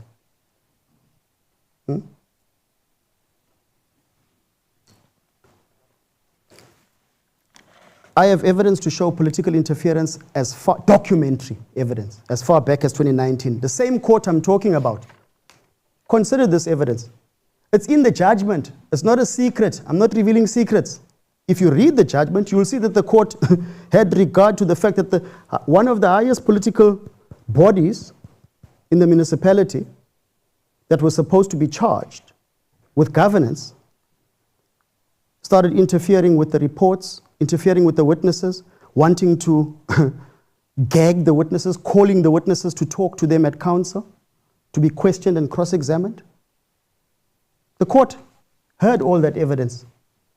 Others at the highest level in the municipality were victimized. I don't want to mention their names, but they're at the highest possible level in the municipality. The court heard that, and the court came to its finding. No one took time to read that judgment in the public. It was filed somewhere, and it was business as usual. Had the laws I read to you earlier been applied, then you would have had a situation where this case would have been finalized, because the people that are scuppering and interfering with the case would have been removed. I call this sabotage. I call this political interference. I call this the root cause of why that DSW case is limping along. I'm not talking about the evidence, I'm giving you facts that are in the public domain. Okay?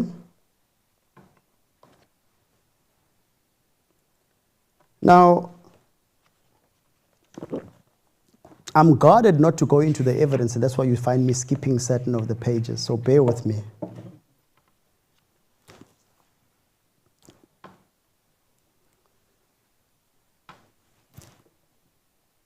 It's too hot for you. To put that aside. I'm asking you guys tonight. I don't know how much time I have, Mr. Dube. I'm asking you guys tonight to objectively consider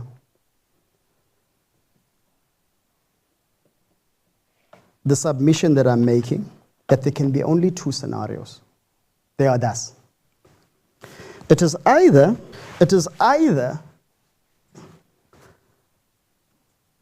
the persons that's supposed to implement the rule of law are wholly incompetent, or they are complicit. There's no other option. They've come on public platforms and said, we don't have capacity. Why, if you have capacity in experts like ourselves, do you treat your experts by not protecting them when they are attacked by the politicians? What explanation can be offered for that? Because I'm saying to you, I have since 2019 reported the attacks on myself and others. Nothing. Or my staff.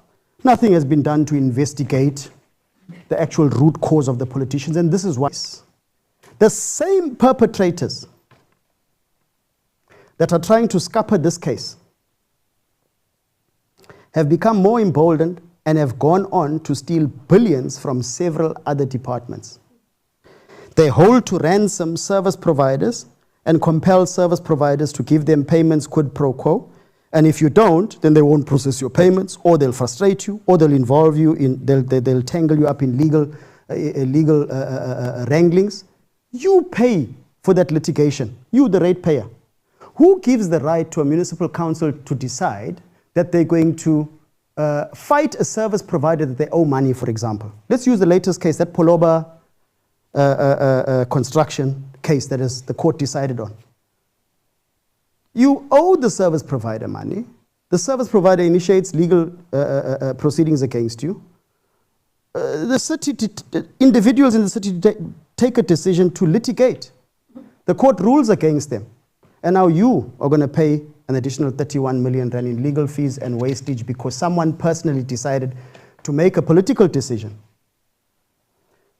Those employees that were fired, I want to deal with those employees that were fired from the municipality. I owe it to them because they are your heroes if you will bear with me for another half an hour or so.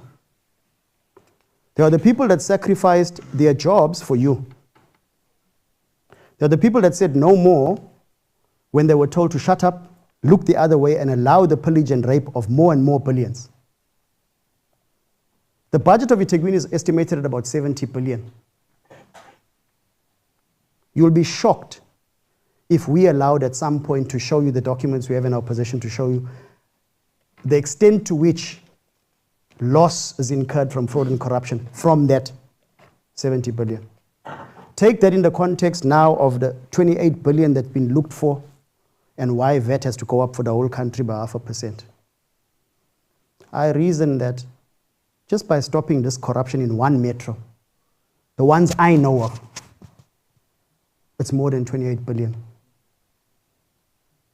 It's more than 28 billion. I've just given you small examples because I'm being gagged.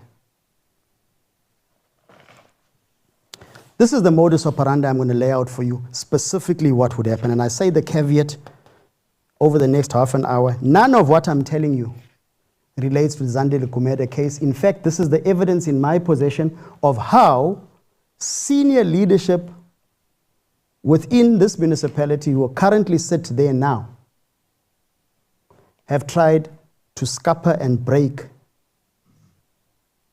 the prospects of this case succeeding.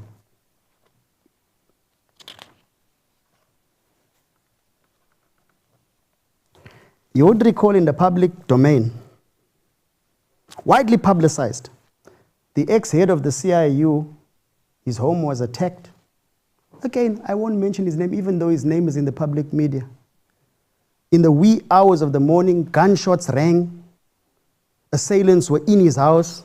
Fortunately, he and those that protected him were able to ward them off. Shortly after that, in the public media, evidence that he's given in statements that he's circulated and reports that he's made, he was repeated.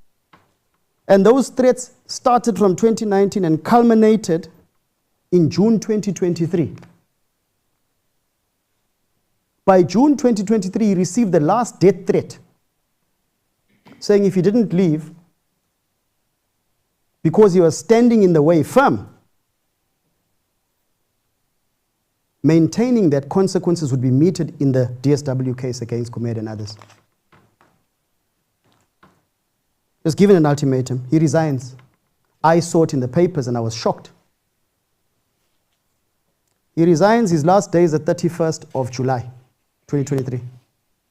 In comes another person appointed on the 8th of August, 2023. I'm telling you, he has got nothing to do with the confidential memorandum of agreement that I signed with the national head of the Hawks.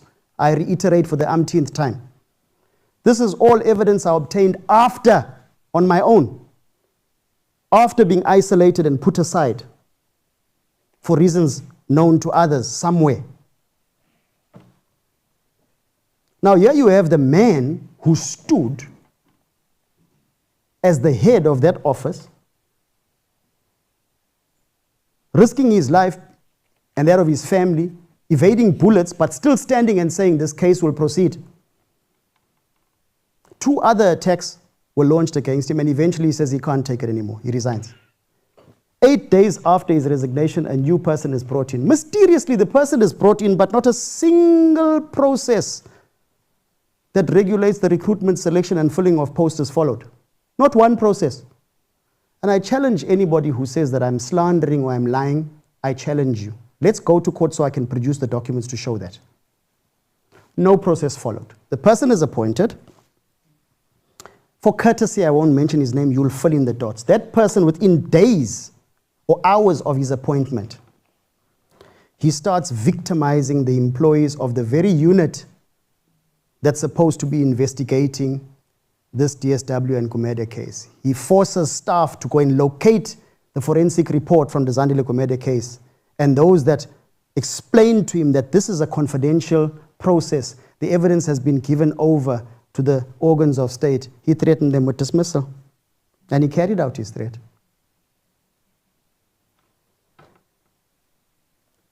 Within 3 weeks of him being in that seat, after threatening staff, after insisting he wants all the evidence involving the Gumede case, a case that had been running since 2019, he comes there in 2023. What the hell has he to do with the case that's before the High Court after several legs of that case have been decided upon by judges? What does he want to do with it? If not scupper it. This is the problem with our systems. And he was, in inverted commas, deployed. I'm not blaming any political party for his deployment. I'm blaming an individual who claims to have power given to him or her by the Municipal Finance Management Act, who takes an arbitrary position. I'm in possession of a WhatsApp message where the person that employed that person irregularly says, I resisted employing this person, but I had no option because the highest power instructed me, and I'm tired and fearful of being victimized, so I had to appoint this person irregularly. Look what he does when he's appointed. As a wrecking ball, he starts attacking the staff in the same manner that others did when they came to SARS and started calling a particular investigative unit a rogue unit. Isn't it the same playbook? Are you not tired of it, people? Can you not see it as clear as what it is? This is a repeat of a series we've seen before. Is it not the same thing they did to the Scorpions when they started succeeding? They said, this is a rogue unit, these people. Is it not the same thing they did to Cater Manor, the murder and robbery squad there? This is a hit squad. In each of these cases I've mentioned, I challenge you, they're in the public domain. The victims of those cases won those cases. The investigative unit at Cato Manor won their cases and disproved the nonsense allegations that they were a hit squad. The SARS rogue unit, Van Lochenberg and others, won their cases. What has happened to those guys' lives at your watch? What has happened to their kids while our kids are going to school? What has happened to their livelihoods while society looked the other way and said it's not our problem?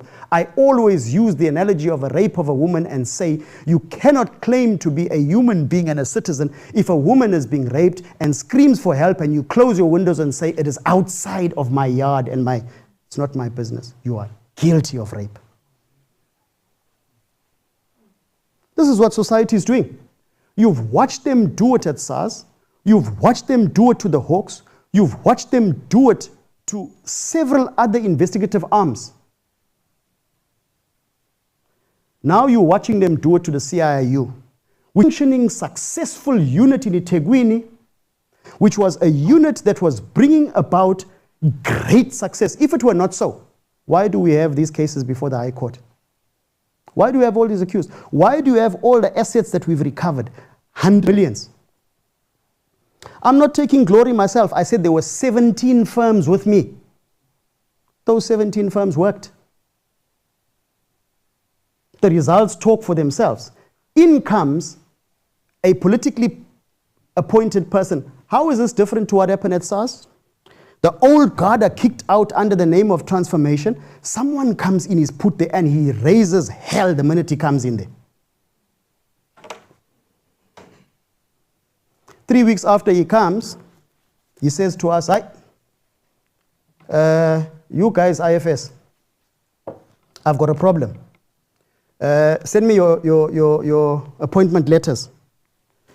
We say, okay, well done. Here it is. He says, send me your timesheets for the work you've did, but I don't like the format. Change it. We change the format, we send it to him. He calls certain individuals that I worked with within the Hawks, and he says to them, I don't believe that these people were appointed correctly. I'm not paying them, and the help that they're giving to you, I'm withdrawing it. You'll see to it how you're going to deal with them on your own. Now, This somewhat links to the case and what I said to you earlier, but I'm not talking about the evidence. I'm talking about how it was that we were appointed. All 17 firms were appointed to do forensic investigation. I showed you the law that regulates how you must deal with it. And then there's the litigation support part or the legal part when the matter goes to court, how we that procured the evidence must testify. You would know the simple rules of law in our country. You can't go and testify on something you don't have personal knowledge on. So your forensic practitioner, who's the expert that traces the money flows and deals with the intelligence and shows all the evidence that implicates the accused, he must go and testify before court. Isn't it? You don't need to have a law degree to know that. So, if I'm the one that procured that, and then the municipality extends my contract and says, thank you for doing a beautiful piece of work. Look, wow, you've got our assets back. You've got these people charged, arrested, placed before court. Now, see the matter through and go through the conviction. Look what happens. SARS style. 3 weeks after he's there, the man already knows that from 2016 to 2018, the tender process that I went through with 17 others, all the big 4 firms in this country, some of which I was a senior executive at. He says, no, you were irregularly appointed. And he says, he's not paying. This is around the 20th of August through to the 4th of September, and I'm due on the 2nd of October with the next remand of the case. 3 weeks before the case is supposed to start again. Big case, one of the biggest cases in the country. I showed you the law that says the municipality must take consequence management, must report the matter criminally, must bring about measures to prevent the recurrence. The municipality, I raised the question earlier, doesn't have the locus standi, the capacity to bring about measures to prevent the recurrence. That measure is in the criminal courts where the judge can guilty deter other like-minded public officials from raping the state. So the municipality must then, in terms of section 41 of the Constitution, work in collaboration with the DPC. Go and read section 41. It says when organs of the state have a common objective, they must collaborate their efforts and work together towards the common objective. This is what was done. Agreement is then reached between municipality, IFS, as the litigation support practitioners and forensic specialists, and the police to say, these organs of state need expert services. They have the same objective. The municipality will continue because we, the victim, we lost 2 billion. We are going to, and you, our person that we appointed, has found the evidence, and we need him to continue assisting you so that we can get our money back and we can convict these people and prevent others from doing the same thing. Take our, we'll continue to pay him, he'll help you, pro bono. The same municipality then changes its mind when this guy comes in a couple of days later and says, no, my predecessors were wrong. You are no longer to assist the police. What is he doing? He is now dislodging a process that our national leaders of the NPA, our president, our leaders within the Hawks came and said to you on TV, and I'll play the clips for you. We need forensic capacity. This is why state capture cases from the Zondo Commission are going slow. This is why we can't deal with complex organized crime. Our staff needs training. We need to bring the private sector in and let them. Here we are. We were legally appointed to do that. When we are interfered with and removed from continuing to assist you and go and stand before court and tell what we know, Section 32, Section 205, and all the earlier laws that I read to you are supposed to kick in, isn't it? Where you're supposed to jump and say, yay, our witness is being interfered with, and our expert witness at the least, and no least. This is going to have an impact on the case. Let us do what we were trained to do in law school, and let us attend to this. Did they do it? A rhetorical question. You may also have read in the papers, with much frustration,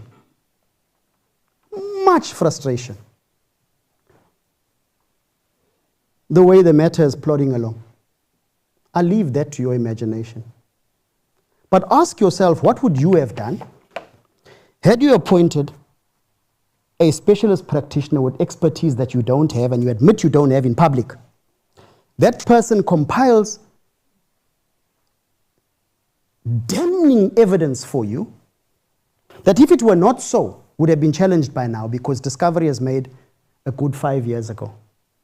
So if the reports we had compiled were nonsense, see by now, would have been placed before court and told your reports are rubbish.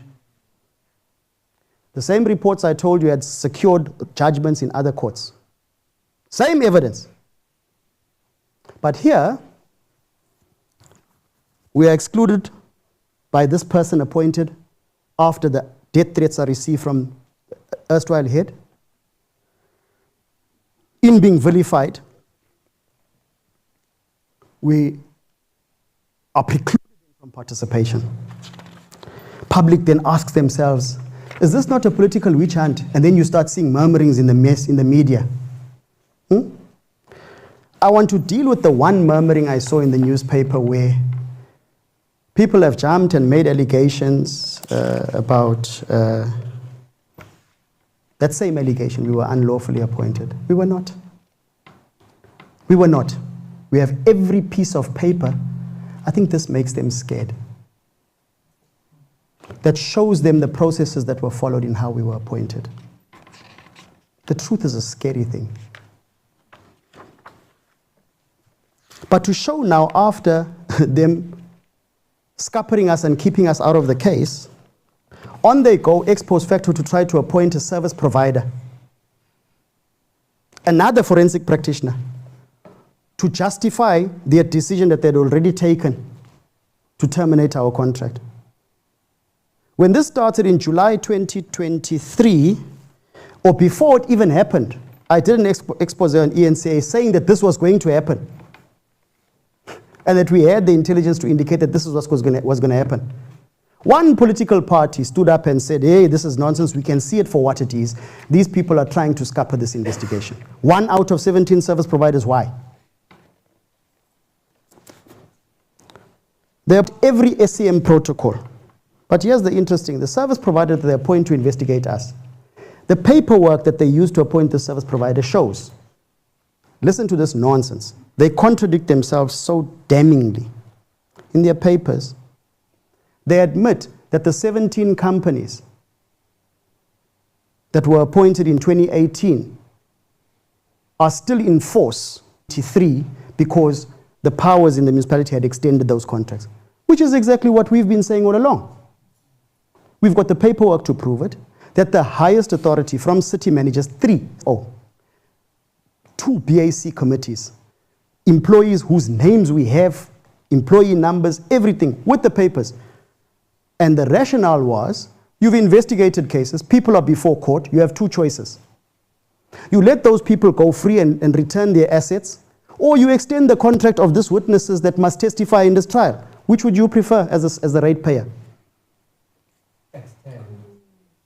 And that was what was legally done. The extensions took place. And the fact that the extensions took place, they premised the investigation against us that you're seeing in the papers where they're saying there's a report showing that this company that investigated this case was appointed irregularly. So now no law can emanate from unlawfulness. Because the appointment was unlawful, that would mean the forensic report that they produce is equally inadmissible. They want you to believe that. Let me show you why that is utter nonsense. If that were true, then the unlawful manner in which that this service provider was appointed to make that point is supported by the evidence I produce. Then any allegation they make against me equally can have no legal standing, isn't it? Let me show you. So they go and contrive and get a service provider that has 2 months or 2 cases that he's done in his whole life. 2. I didn't say that, his own website shows it. This company was registered in 2020. The director became a member of that company 3 months before he was invited to submit a quote to come and investigate my firm. who is saving the municipality billions. But here's the other factor. In their papers, the supply chain management papers, they admit that the 17 companies, including my company, were still extended. But they couldn't use another company from the 16, excluding me, because the whole panel was compromised according to them. There's never been an investigation against any of those companies, and I'm sure if they're listening to this stream, they will be shocked to know that as reputable companies, if I show any of you, of the 16, the nonsense they spoke about you, they said you are compromised. They said you are appointed irregularly. They said you are fraudsters. All 17 they alleged, and said they have to appoint this one because the 17 are corrupt. All. No investigation was done. They forgot that they didn't do an investigation to prove that these others, reputable names, I'm talking about big 4 international firms, they're saying they're all corrupt. Don't investigate them. They appoint this one with 3 months as a director and 2 cases in his whole life. The minimum requirement for all 17 of us to have met the standard to have been appointed to do work for the municipalities, that we had to show minimum of 5 years experience and a minimum of a limited number of references of work you've done for the state. I'm doing this for 33 years. I'm a veteran. I have other members in my firm that have longer service than me. I'm the baby in the firm. Yes, I'm the leader, but I'm the baby.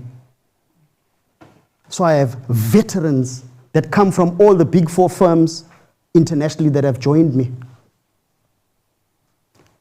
We outstrip the threshold of the minimum requirement. This 2-month-old baby comes and writes a report and says, that firm that did the report of this DSW case,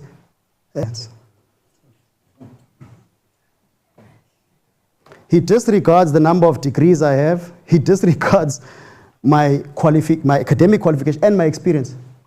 His report, I've not done work. I was paid millions for nothing. I produce an index of the work.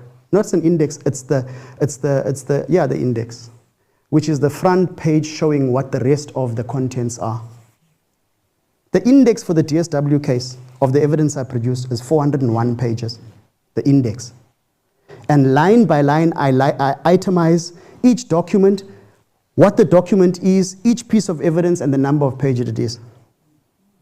I can show you that.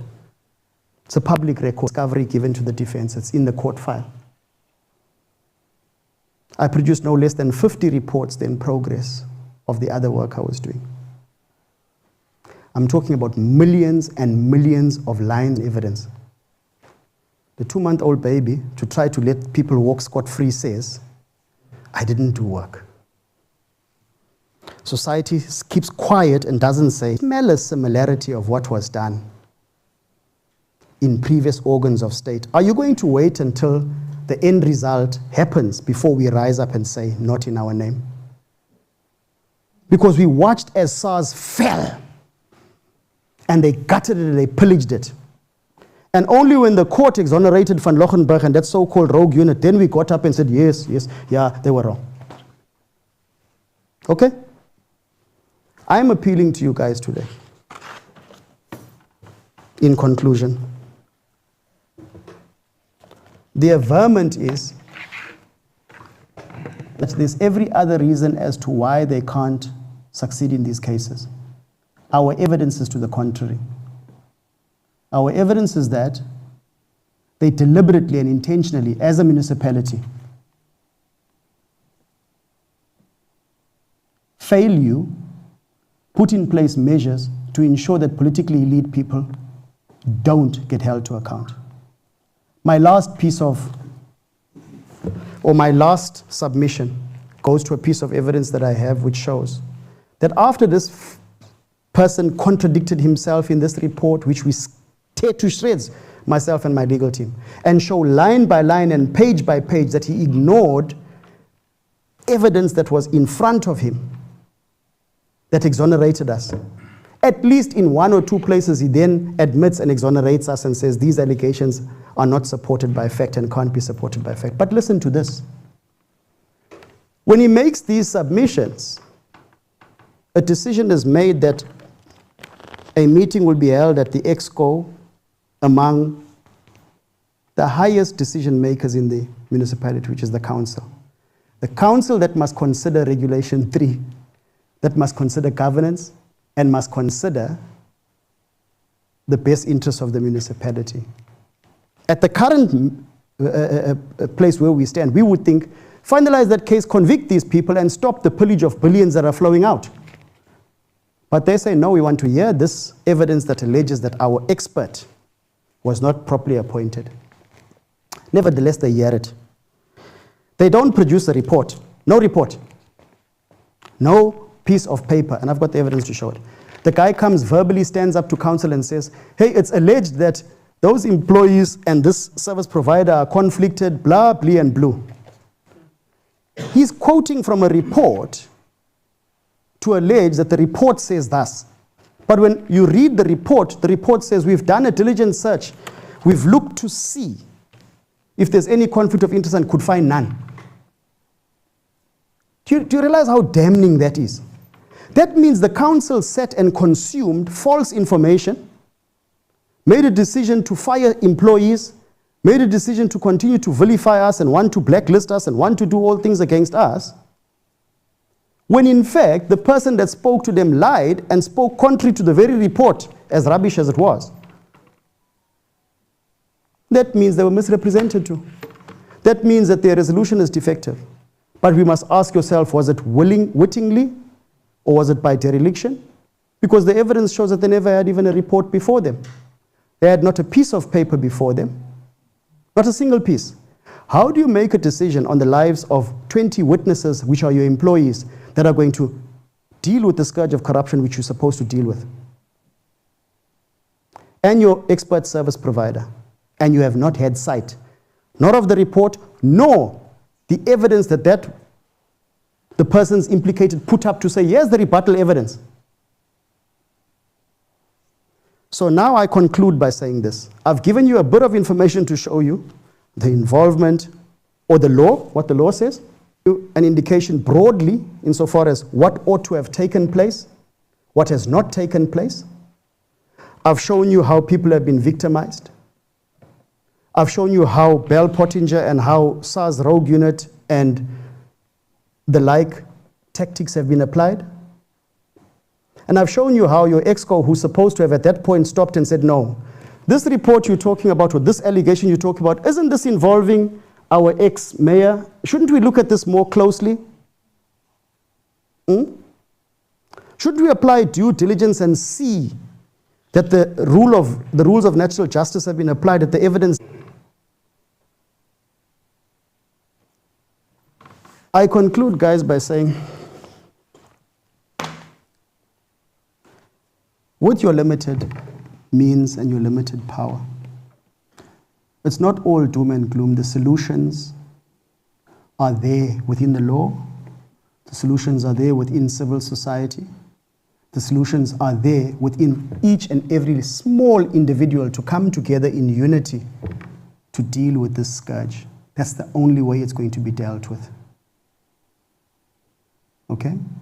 Glenister only survived in the battles that he dealt with because he had what we call in law amicus curiae. He had people coming alongside him and informing the court as friends of the court to say, not on our watch, we won't stand for this. We support that this is wrong, it can't continue. And if you can't get involved legally, then get involved as civil society and get involved as active citizens. But don't let this continue on your watch. I thank you.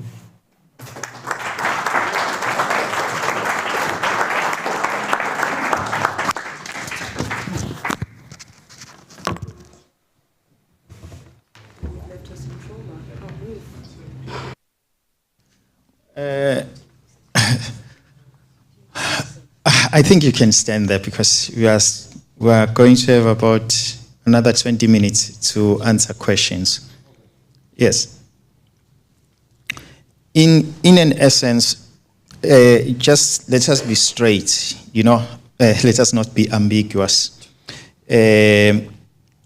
What I deduct from your presentation is the fact that there is a serious effort to destroy the case, the DSW case. And the effort is from 3 spheres that is supposed to protect our society. That is the executive in the municipality, the Hawks, as well as the SAPS, or let me put it in that way. Do I read correctly? Can I borrow your mic? I don't want you to.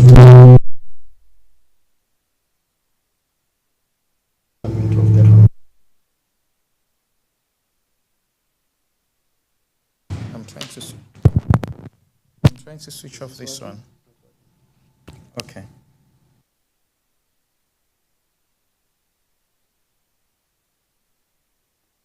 I don't want to put words in your mouth, Polani. And I also don't want you to put words in mine. I gave you information and I asked you to make up your mind. I don't want it said tomorrow that I had said that these bodies.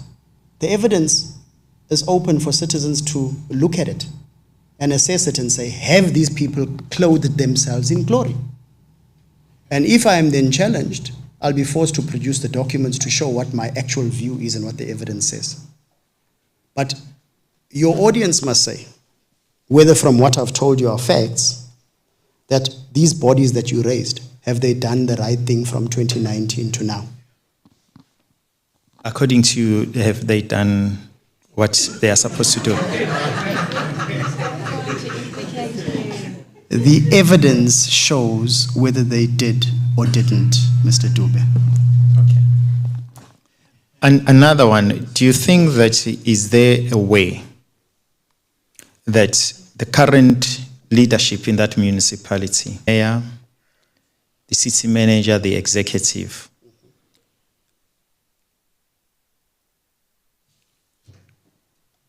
do have a political will or the moral and ethic will to stop the corruption in that municipality, or they are part of a problem in this municipality?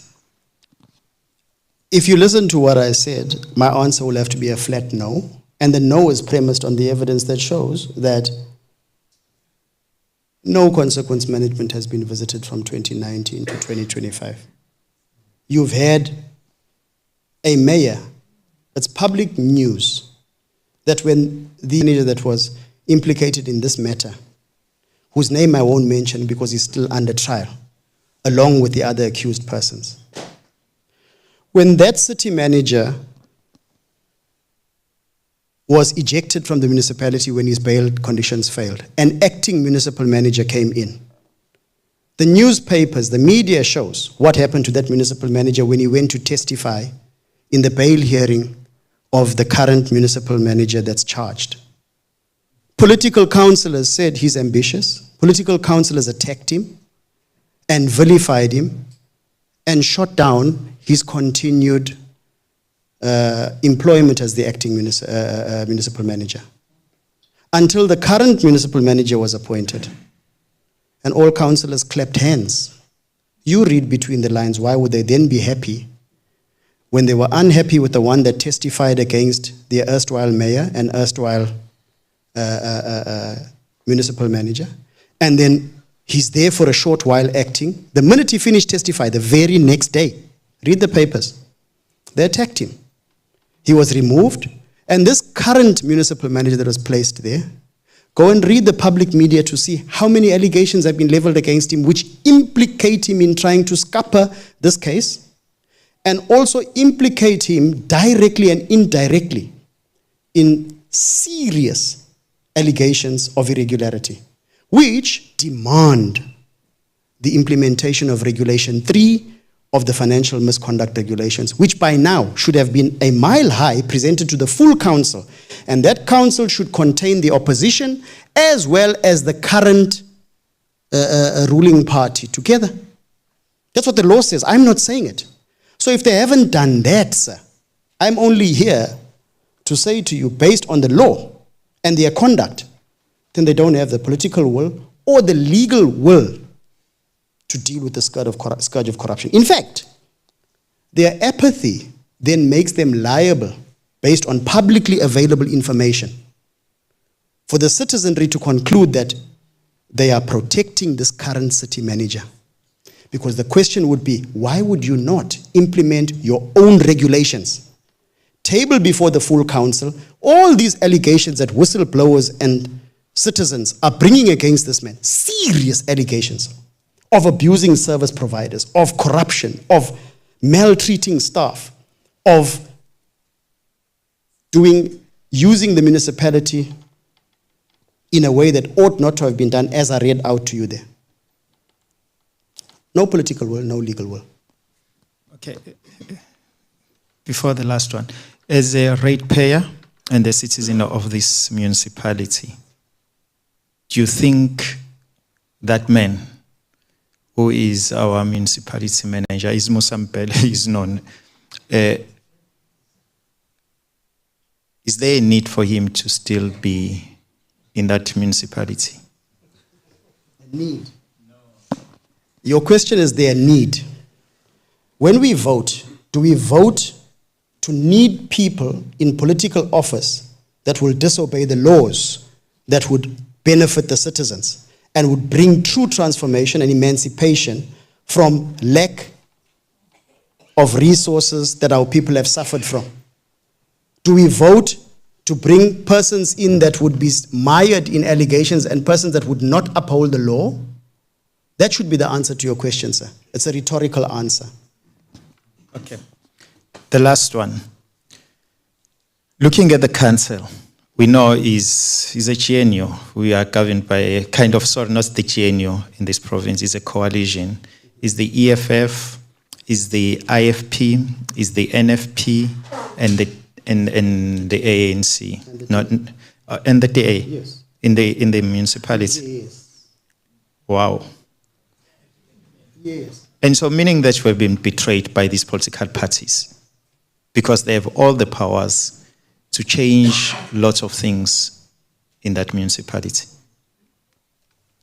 And so are you telling me that the DA, the ANC, the IFP is the same thing when it comes to protecting corruption? I will answer this way, Olani, and the audience. I read to you the laws that regulate what these political powers are supposed to do.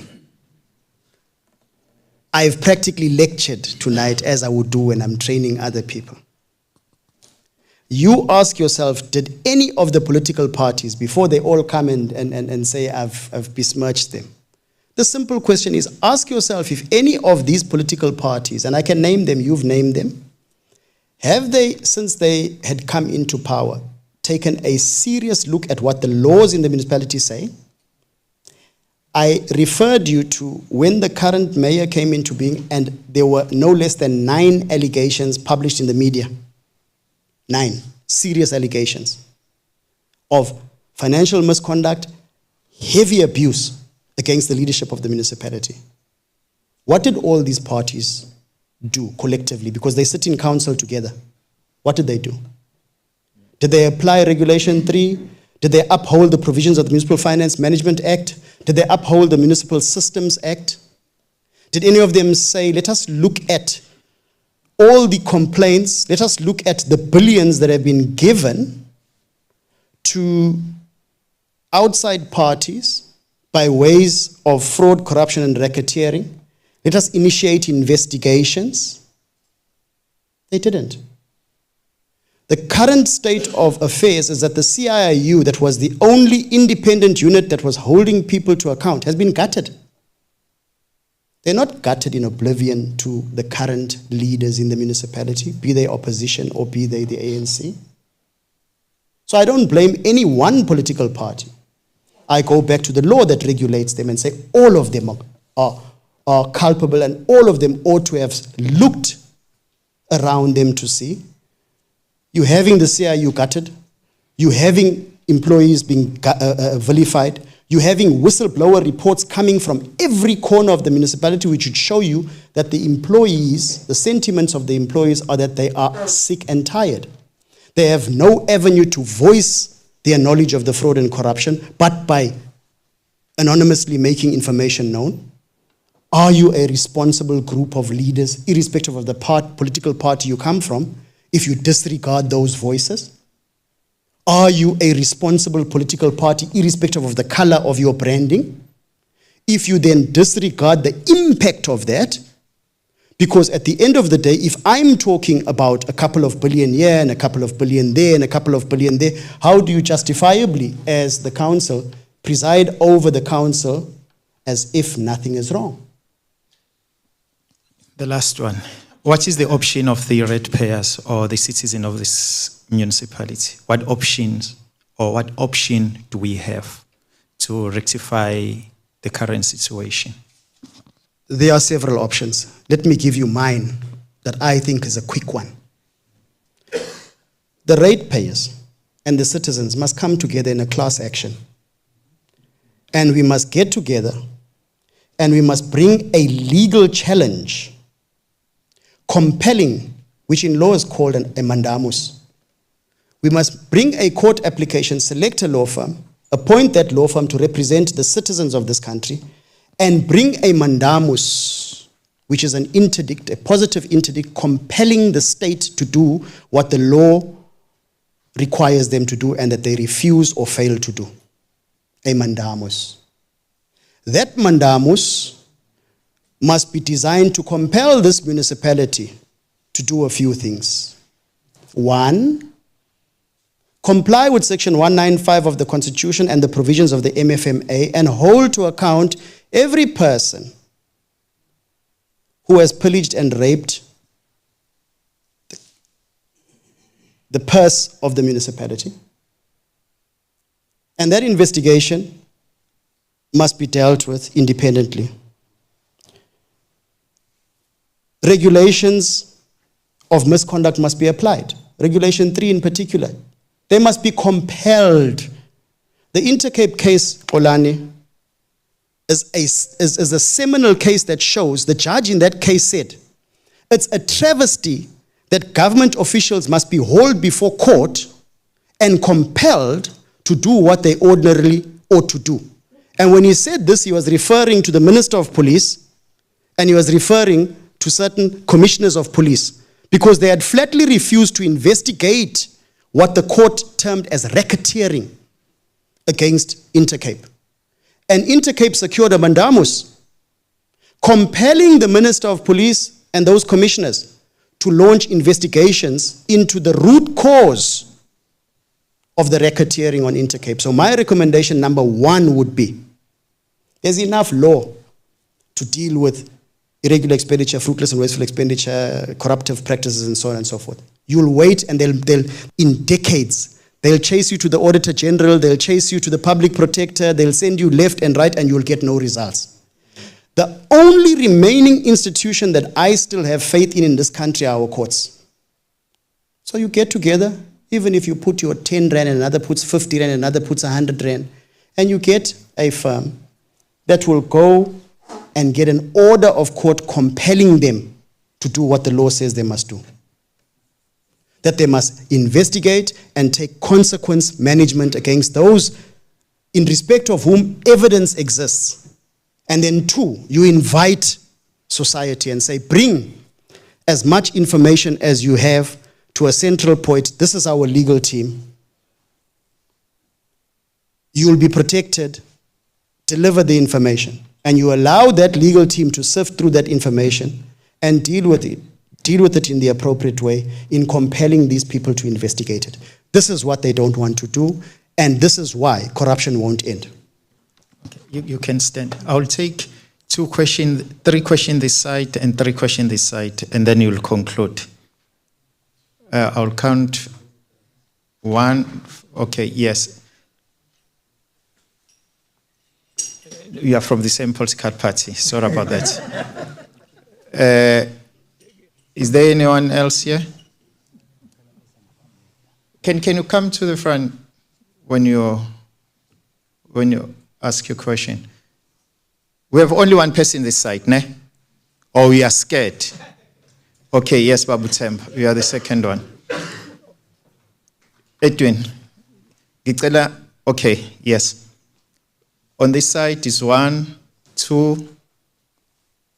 Is there anyone else this side? No, yes, Is there anyone else? It's only 2 this side. 1, 2, 3, 4, 5. Done. Okay, ngicela nize ngaphambili. And then we'll conclude with this side. Ngicela nize ngaphambili so that you can ask your question. No pre-emblem, no presentation. There was only one person who was doing a presentation. Ne? For us, is a question. Greetings, everyone. And we thank you, my brother. I know your work personally of the wonderful things that you've been doing, and we know who you are. One of the important things, I'm sorry to just make a statement before, about this sitting here, it is for us to do what is a solution. I can't lie to you. My own question that I will ask my brother relates to Musampele, who's the city manager. It's been 5 years, 4 months, he's been dodging my payments. And the way he dodges the payments are obvious. Now, what I want to highlight that happens in that municipality, he runs that municipality as if it is his own house. When I say own house, I mean own house. I have gathered so much evidence in terms of what one has done, and I've gathered so much evidence. What makes it worse for me, it's not similar to you. Because I was working appointed by the former city manager. Every appointment of me was done properly with no problem. When he came in 2021, the first person he phoned was me and said, Chief, you know me, I was COO. You used my offices and this thing. Continue because I see your contract. Then I continued. I did work for him. I've got proof here that I submitted as my discovery affidavit at the, with my attorneys. And what is shocking is that he phones me 23:59, midnight.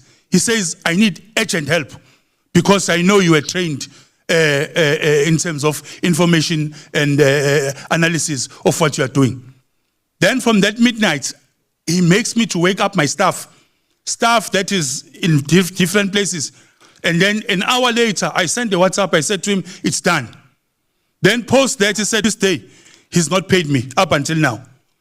In addition of what the bill is looking like. Before that, their systems are installed that are still running at the municipality till this day.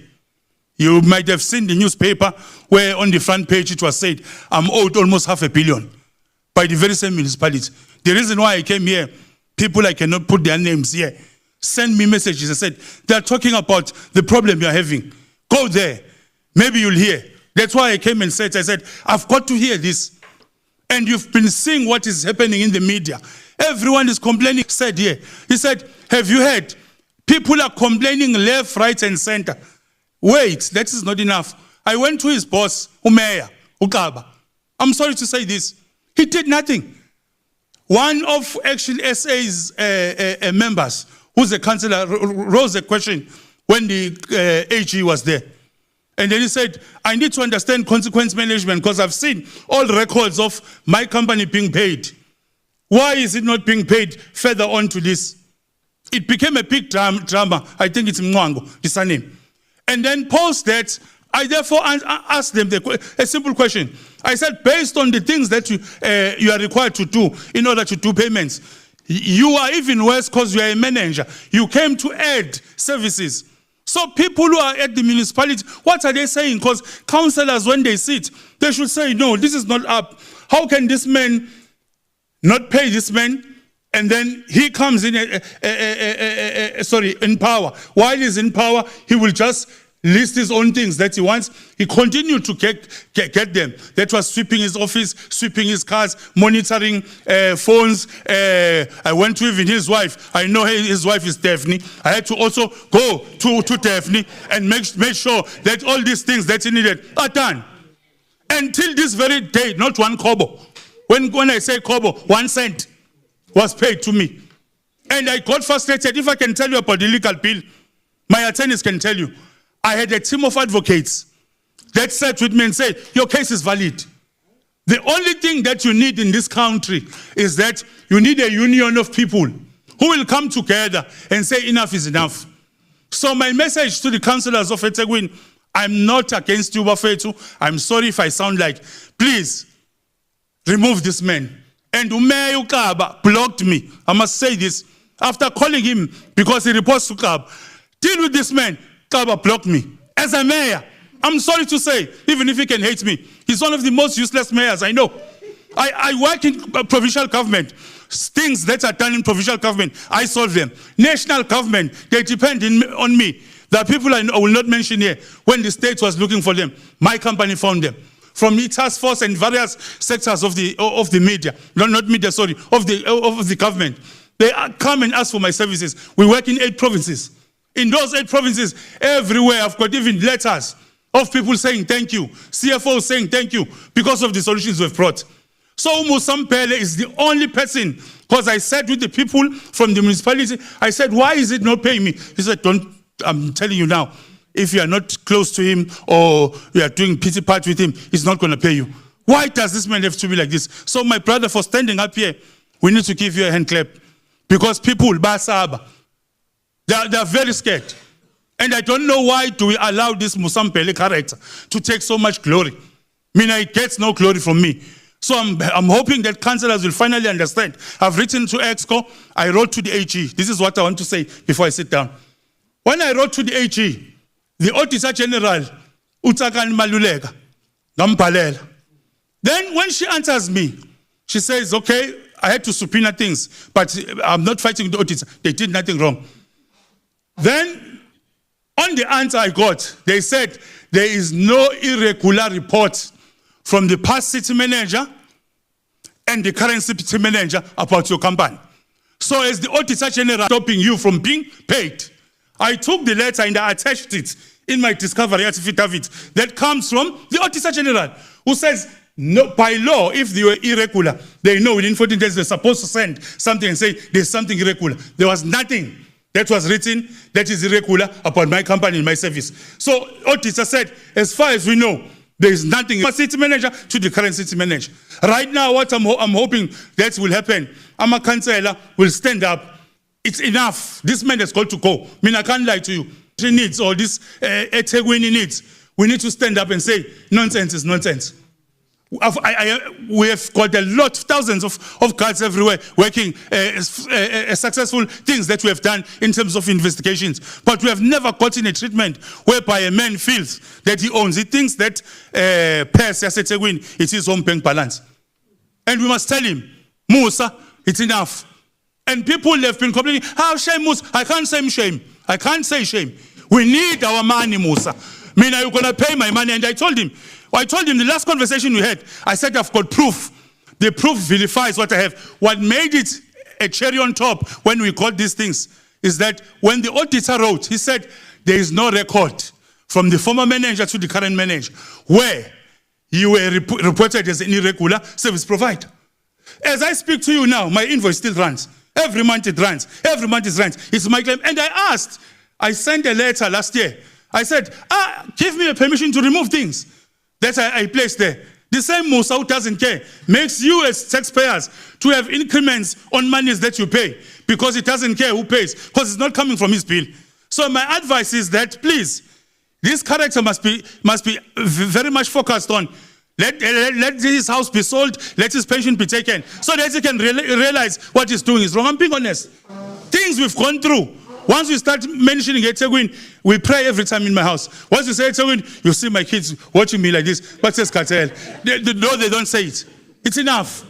And I want to thank this brother here for making this, because to make this, I can't mention it here because I respect.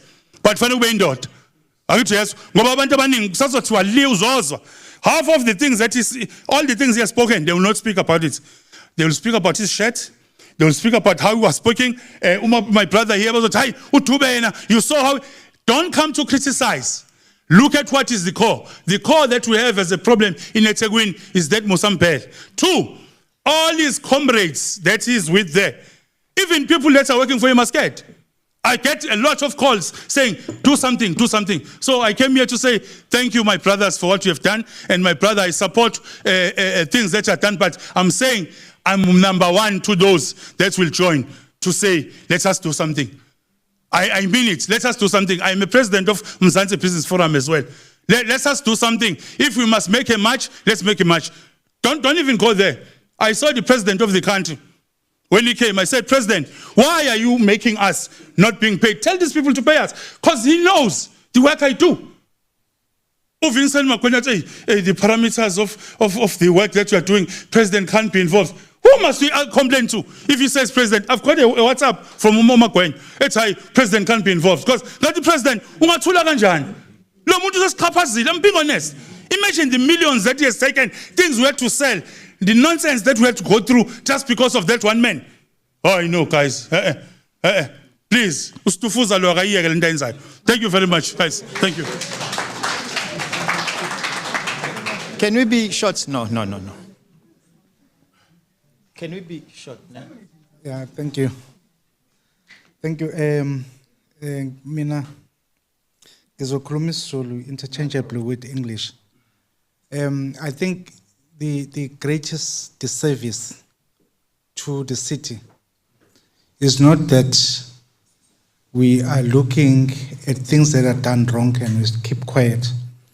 But the greatest disservice was the fact that when the city manager was appointed, he was appointed irregularly and illegally. And in fact, there is a case that is before court in Peter Marosbeck last year. When we went to court to check what the process is, because they were supposed to have replied to the motion papers that we filed, but the case itself was gone. It disappeared. Meaning that we are actually dealing with thugs, real thugs. The Solbet matter, you measure irregular expenditure. That's one matter that we actually put as one of the matters that we refer to as an irregular expenditure. So is the Uqabashe, Usotobe. There are many other matters, not only that, even the appointment of Mageu as an irregular appointment, even her actual dealings with Debenois, whatever you are actually talking about, are things that are still happening there. It didn't actually end at that time when there was a trial at the High Court. It continued. In fact, Umake was appointed as a head. He's a Section 204 witness. A Section 204 witness is a criminal. Is a criminal, it's just a state witness. And so we are taking to court because the mayor and everybody else are failing to listen to us. We are saying that the city manager was appointed illegally, and so his appointment needs to be set aside. So is Mageu. That's why we have to start. Thanks. You have not introduced yourself. Sorry. From?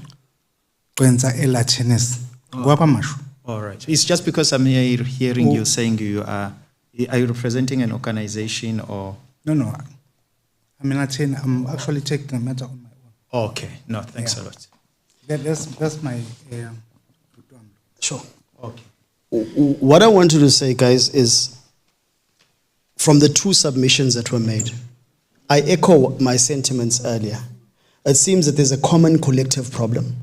There's one individual who has created a racketeering enterprise, from what I see legally. And the racketeering enterprise is the actual municipality. And it appears from the information that we're receiving that the municipality, the structures within the municipality have indeed been captured by this person.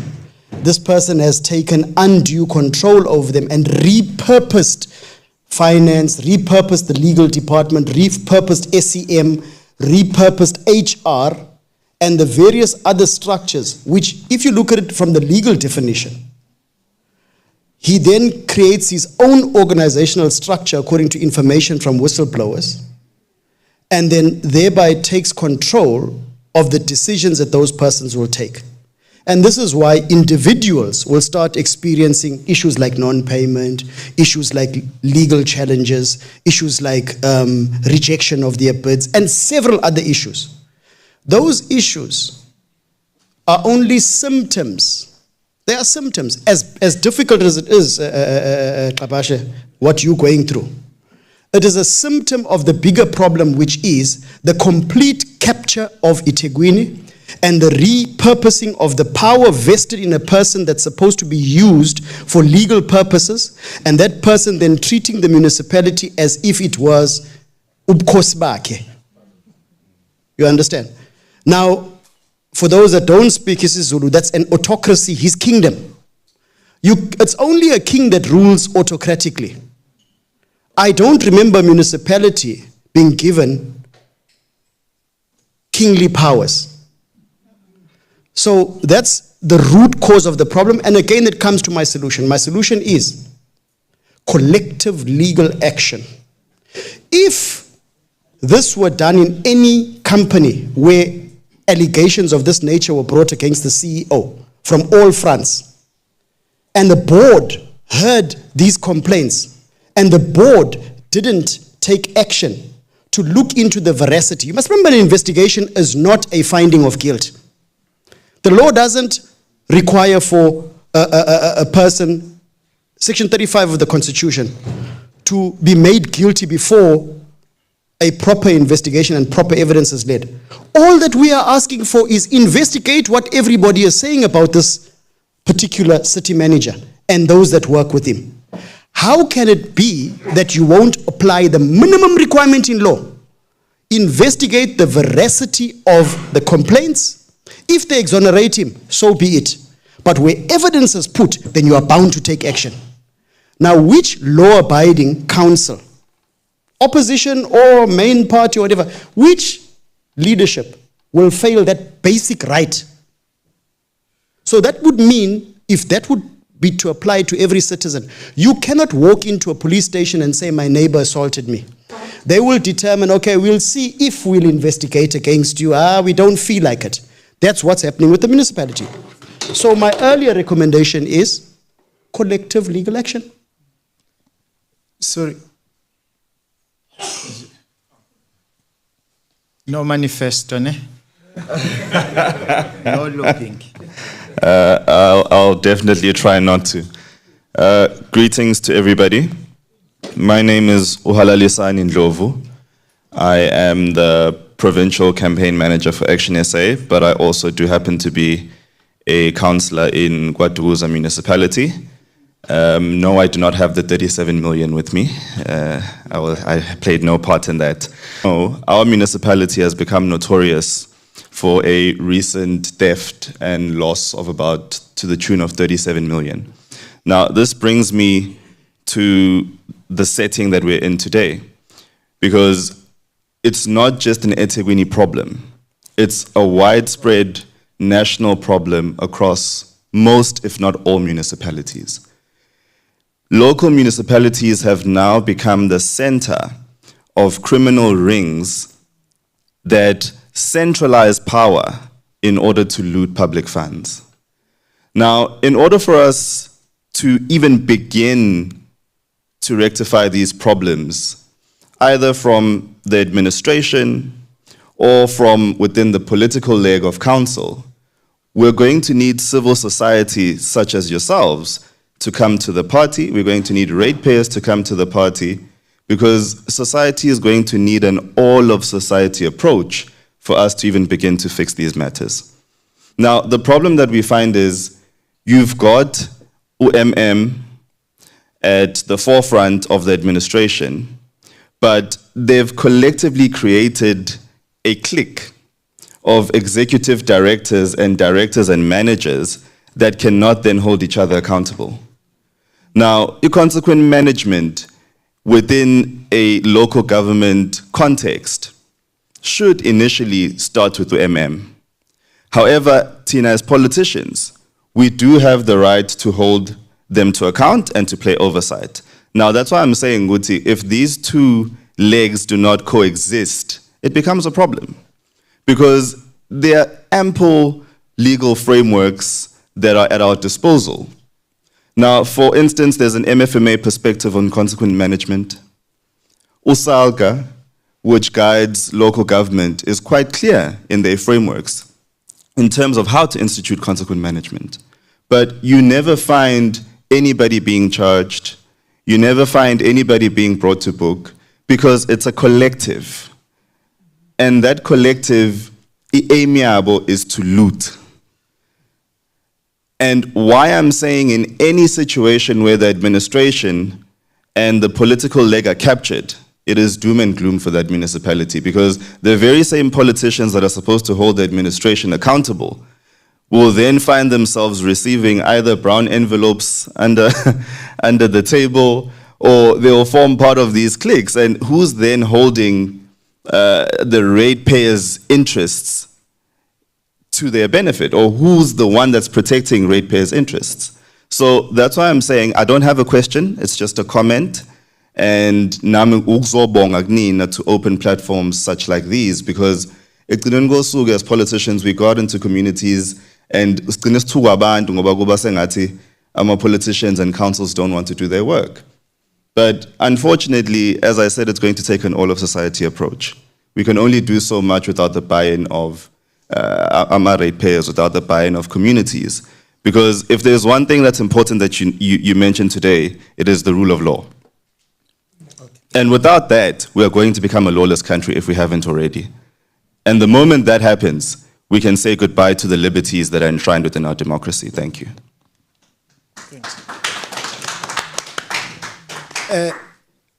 Edwin, and then Zobaba Utemba, and then we conclude.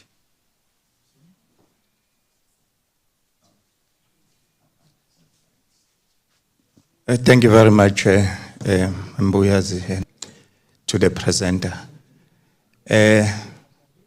In fact, I must say, you know, I not always get a chance to attend your sessions, but I think this session is one of the most critical to us as workers. I must say that, you know, we asked, how do we get out of this challenge that you are facing in Ethekwini Municipality? As a provincial secretary that you are dealing with here, they affect us directly as workers. You know, but my main worry is that when we to pin our hope in the judiciary. I'm not saying that we must not pin our hope in the judiciary, but the challenges that we are facing are urgent challenges that need to be addressed now. And I know that the rule of law and judiciary is important for our democratic processes, but they sometimes happen to take very long. By the time you want to deal with this problem, I think matters would have gone under the bridge. I want to say, what are innovative measures that, because here as we are sitting, I'm saying, what is the solution? Because I have said to the trade unions, the affiliates of COSATUS, I've said to them, we cannot really fold our arms and rest in our laurels when we see this corruption that is taking place in the departments and the municipalities. Why don't we stand up as workers and bring these things and deal with them?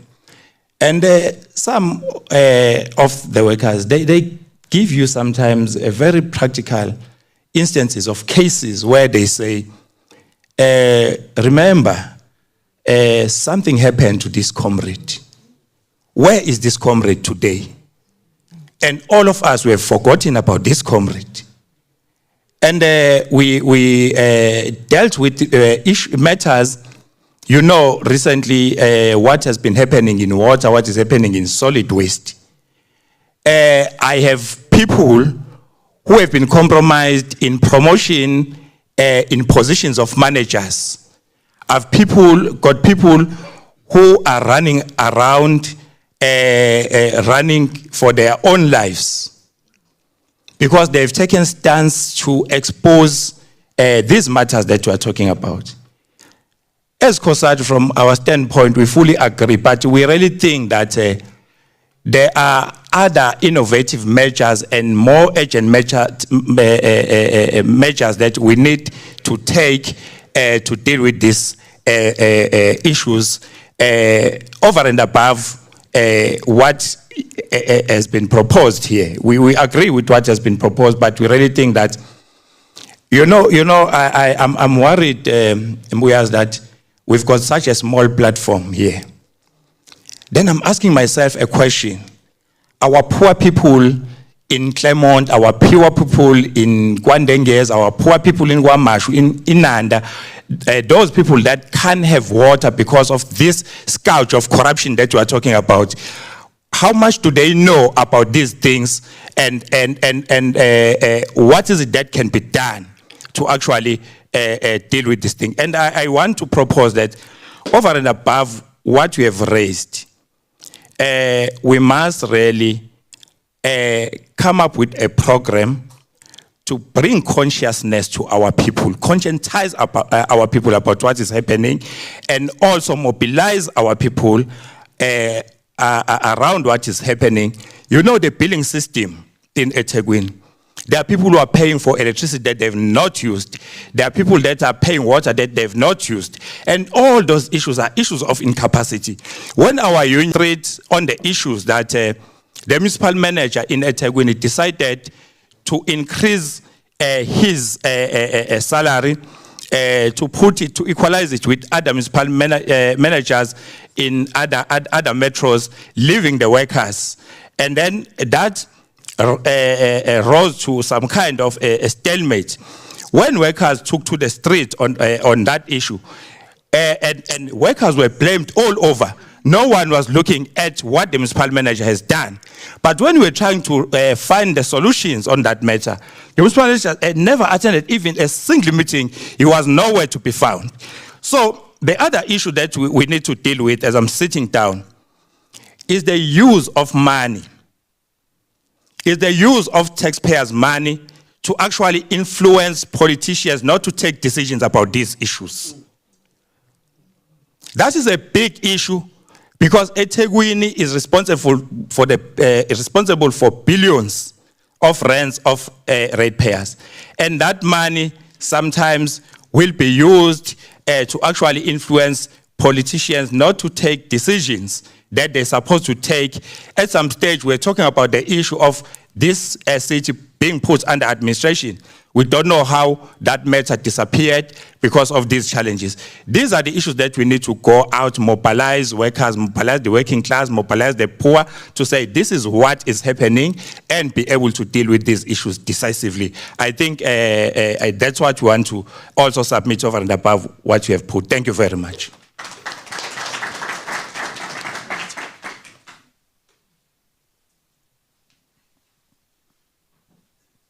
Thank you, thank you. And thanks for the presentation. And thank you for being bold.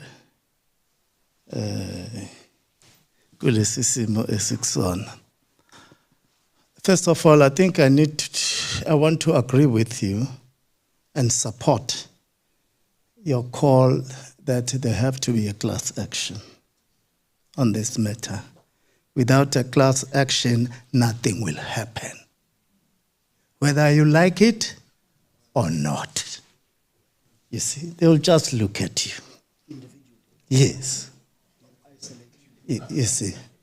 The presenter keep on saying that why you people are keeping quiet when these things are happening.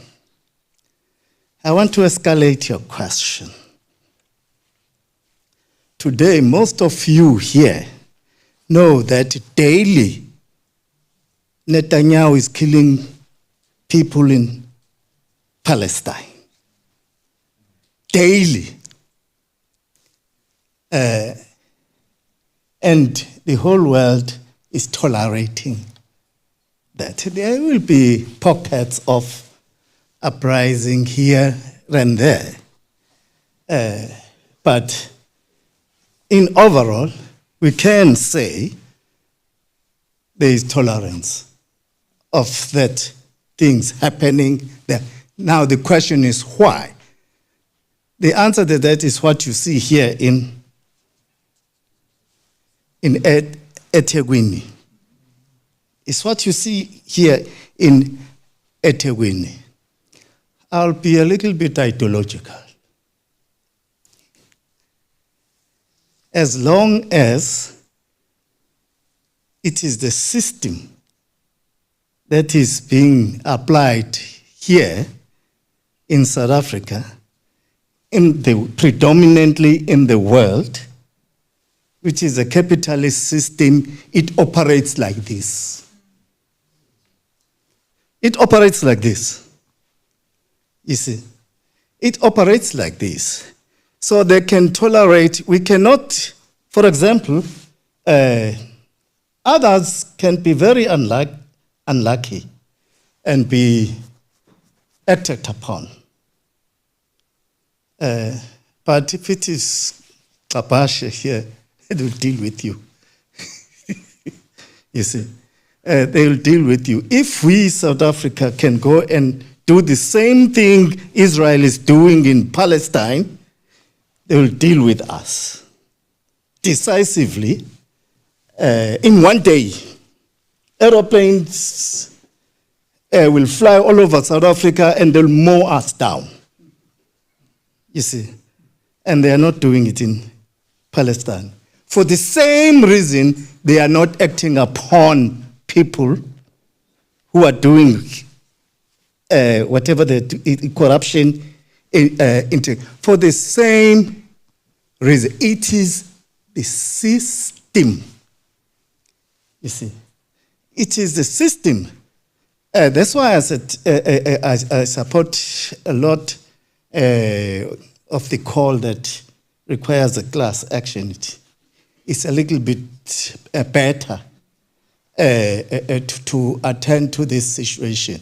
Because the same thing, a question can be raised that why up to now, after spending so many billions on the state capture report, nothing has happened. There is a state capture report. So the same question can be asked. There are many other commissions that have produced scintillating reports of corruption, of criminal acts. Nothing have happened.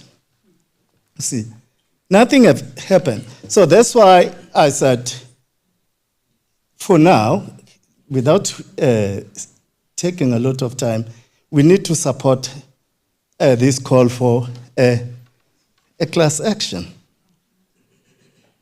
I think the presenter will agree with me that justice in South Africa have been homotonicized. Thank you. 3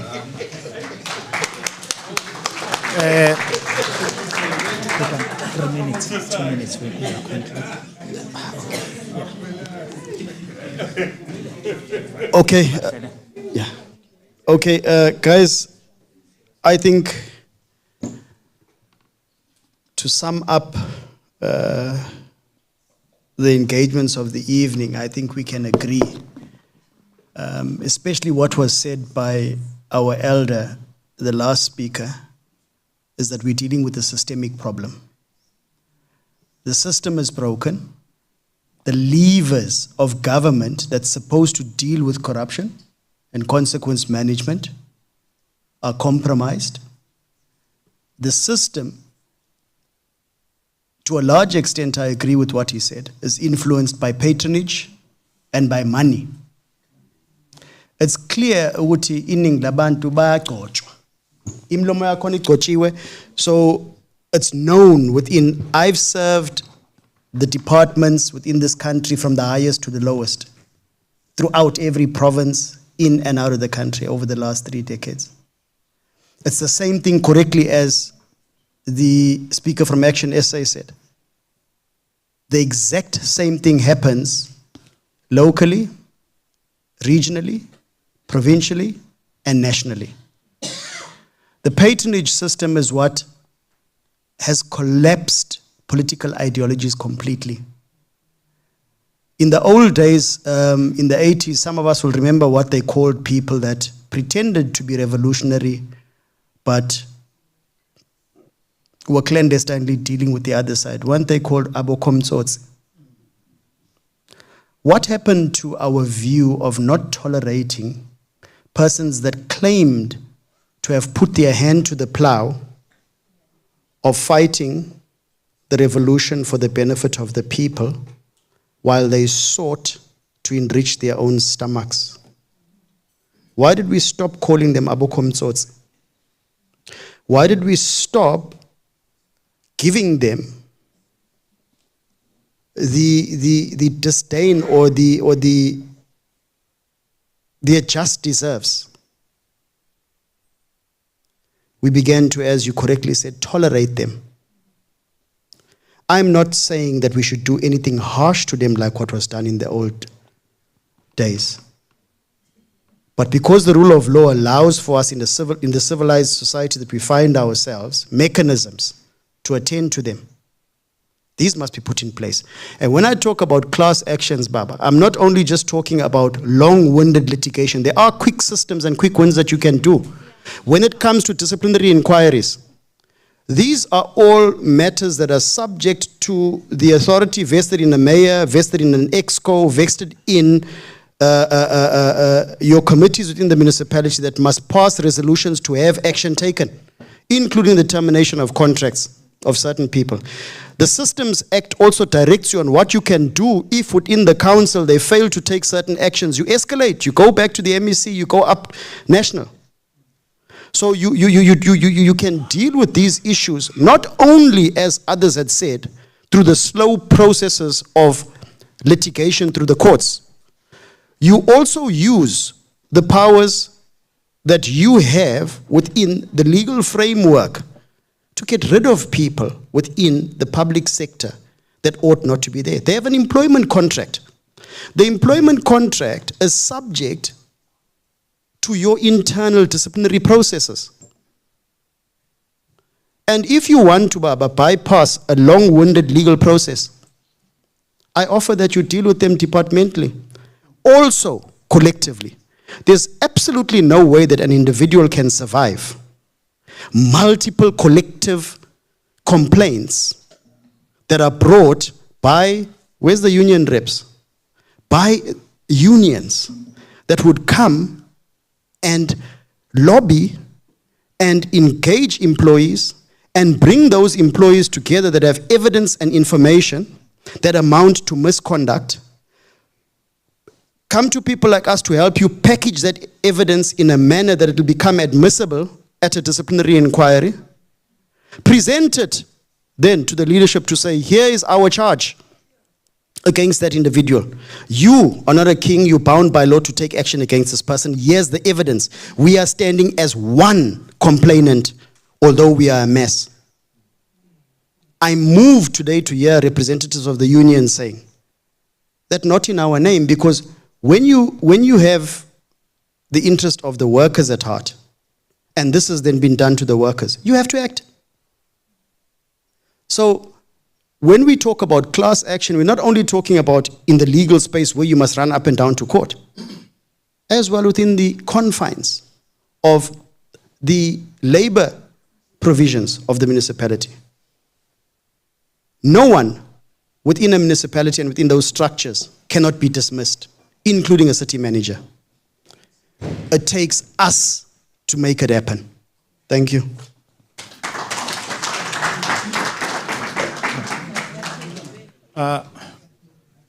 Leo, let me say thanks for being a good patriot. That's where I will end with my compliments to you, is to say thanks for being a good patriot and keep it up, and we need more of people like you because we know nowadays that our professionals, they are more concerned about the debit orders that always knock in their bank accounts at the end of the month.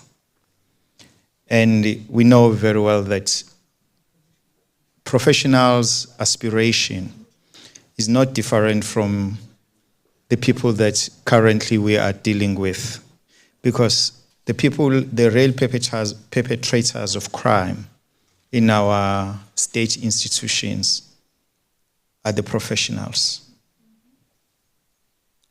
And it's said that the middle class or the professionals who are supposed to be the torch bearers, the firewalls that protect the underprivileged, but are the same people who go out and destroy the future or the livelihoods of the underprivileged.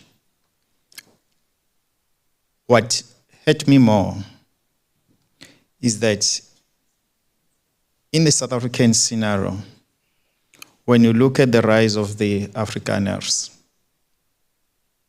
it was the middle class that propelled the Afrikaners to be that powerful bloc in the contestation of the South African economy between them and the British. In 1993 or 1994, when the chosen black middle class were given that responsibility to say, here's your chance to propel your people to another level, because we were subhumans. That's how the system designed us. Unfortunately, our middle class decided to create a rabbit hole for us. And then they drag us to that rabbit hole. We are in that rabbit hole as we speak. Unfortunately, those who are 40, 45, let me say 30, 25 to 40, they don't have a future in this country, because that rabbit hole soon is going to close for them. Why I'm saying that, if you go to statistics, number of those people are unemployed. Number of those people that don't have a house or a home. They are destitute. We romanticize them as the middle class, as the missing class. But the fact of the matter is, the rabbit hole is closing on them. The question that we have to ask ourselves, what is the role of us as the middle class? Because we know it very well that these Gothic mansions and this aristocratic life that we aspire are not permanent. As I've always used an example, those who stays in Pinetown or in Claremont, they know very well that New German and New German, Sanya, and so forth were pristine suburbs. But look at them today. Look at Glenwood today. Look at Durban North. Look at Umhlanga. Why I'm using these examples is that even those who claim that the best investment is in property, let me tell you something. That's a fallacy. If the society, through corruption, is at the stage where we are currently. Because if you stay in a 10 million house, somewhere in Zimbabwe, or somewhere, wherever, in Mount Ashcombe, after you have stolen from the municipality, if in that house you don't have electricity and water, you are not different from a person who stays KwaMashu, KwaNdengeze, Claremont, eThekwini. Because what connects you is the dehumanization of not having the basic service delivery from the municipality. The only difference is that when you are staying in a decorated shack of a 10 million, the other one is accepted that his shack is just a shack. You are staying in a decorated shack. And another phenomena of which we need to accept is that the professional, they steals from the poor and use these concepts of saying, I'll invest in my kids. I'll take my kids into the Model C schools or in these other schools. But the fact of the matter is the world is round. We live in an ecosystem. A child that you stole from him or from her as a municipality official, he or she will meet your child somewhere. And you know where? Possible at university, possible at nightclub, or in any social space. And he will bring that condemned child that you stole from him into your house. And you know what will happen thereafter. I will say, why are you bringing this one? It's not because you don't like that child, because of the guilt that you have. And so we are not going to escape our sins. We can fool ourselves. We are not going to escape our sins. Why I'm saying this is because the culprits, the people who steal from that municipality or from any government institution, is the black middle class, the professionals. They are useful fools. They are useful fools. I'm using it openly because they can be manipulated by an Indian, by a colored, by whatever. But the people who are responsible at this present moment in this democracy to take this country forward is the black middle class. All the culprits who are in that document, the person that we've been shouting here is a well-educated person. Some of them, they are doctors. They got those PhDs from DUT, you know.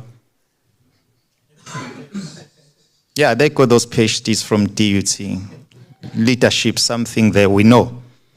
Others, they got it from Westville, those masters. But fine, they have those papers, you know. And now they are qualified to be professionals, but they are not academics or intellectuals. They just have papers. And so, meaning that we even stole the degrees, we steal everything so that we can, you know, present this false identity. We have said in the beginning that this seminar, you might think that it's just a simple thing. Let me tell you something. It was the most difficult seminar to do it because it was not dealing with the abstract. It was dealing with the real issues of our society. And it was not dealing with people that we don't know. It was dealing with people that we know. And we are, yes, Babu Tsemba, ni alliance enough. And Babu Ethekwini, you protect these workers from them, but you also have a bargaining council where you compromise and reach agreements with the people that are on the opposite side. Those are the contradictions of our society. And so we agreed that I'm not used to that term that you used when we said it might be our solution.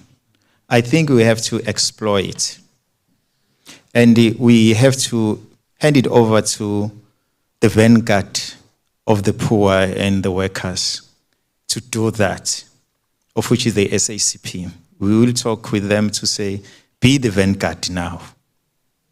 Lead us. protect the poor, protect the workers. And so it will be the responsibility of the SACP. We will negotiate with them, and we will come back to you. I'm a very honest person.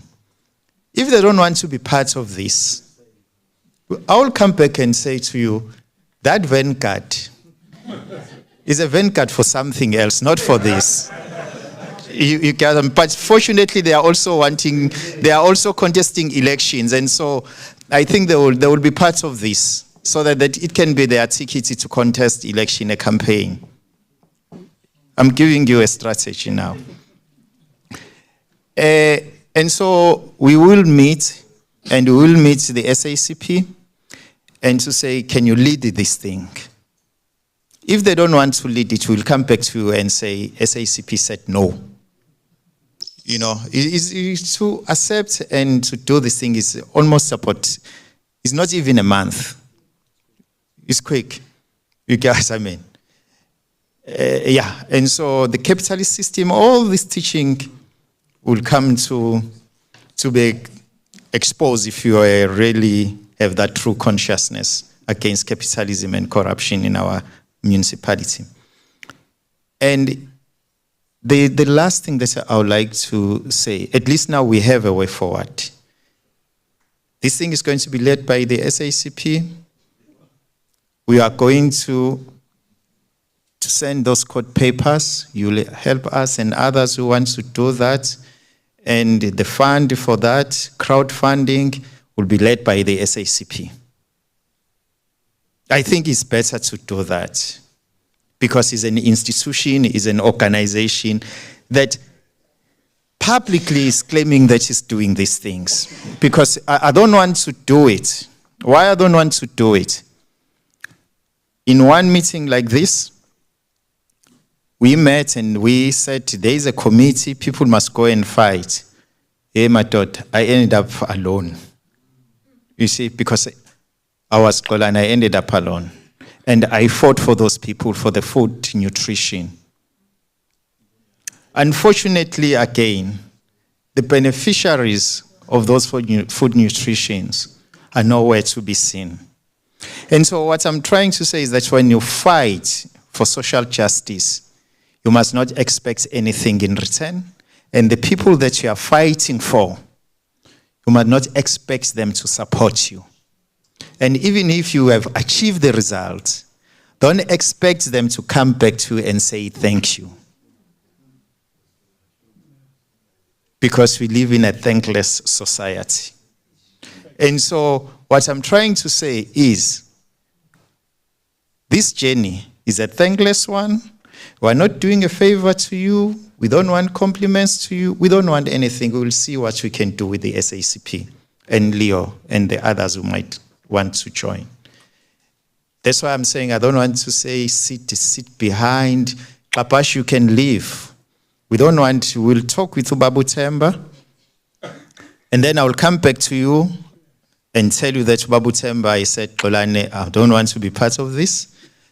And then we will see what we do. But as I've said, we don't want to recruit people to say, be part of this committee. These are the things that we'll do, because I know we say 6 o'clock, people come at 7. And then we say at 7 and people say, hey, I was in hospital, I was sick. You see, and so there is something that we'll try to do. If we fail, it will be a worthless fight. I mean, a very useful, or the most important fight that you are going to lose. But definitely, I don't remember losing any. We are going to win this, because we are dealing with human beings. I don't think with Musa, if we have such a concrete evidence, is going to last. He's a human being with conscience. He's got kids. He's got family. He knows what is right and what is wrong. And he can't live in a society that is no longer in need of him in terms of his service. That's the fact. You see, he's not a president, and he's got a term that will come to an end. And we don't know the future of this country. We don't know the power of the MK party. We don't know the power of the SACP or of the DA. And we don't know what might happen to those who have been pillaging the future of our kids. Because the courts are still there. The courts are still there. And so somewhere, somehow, they are going to account. If they're not going to account through courts and justice, but nature has got its ways of making people to account. That's the ultimate court. The nature has got its ways, you like it or not, to make you to account.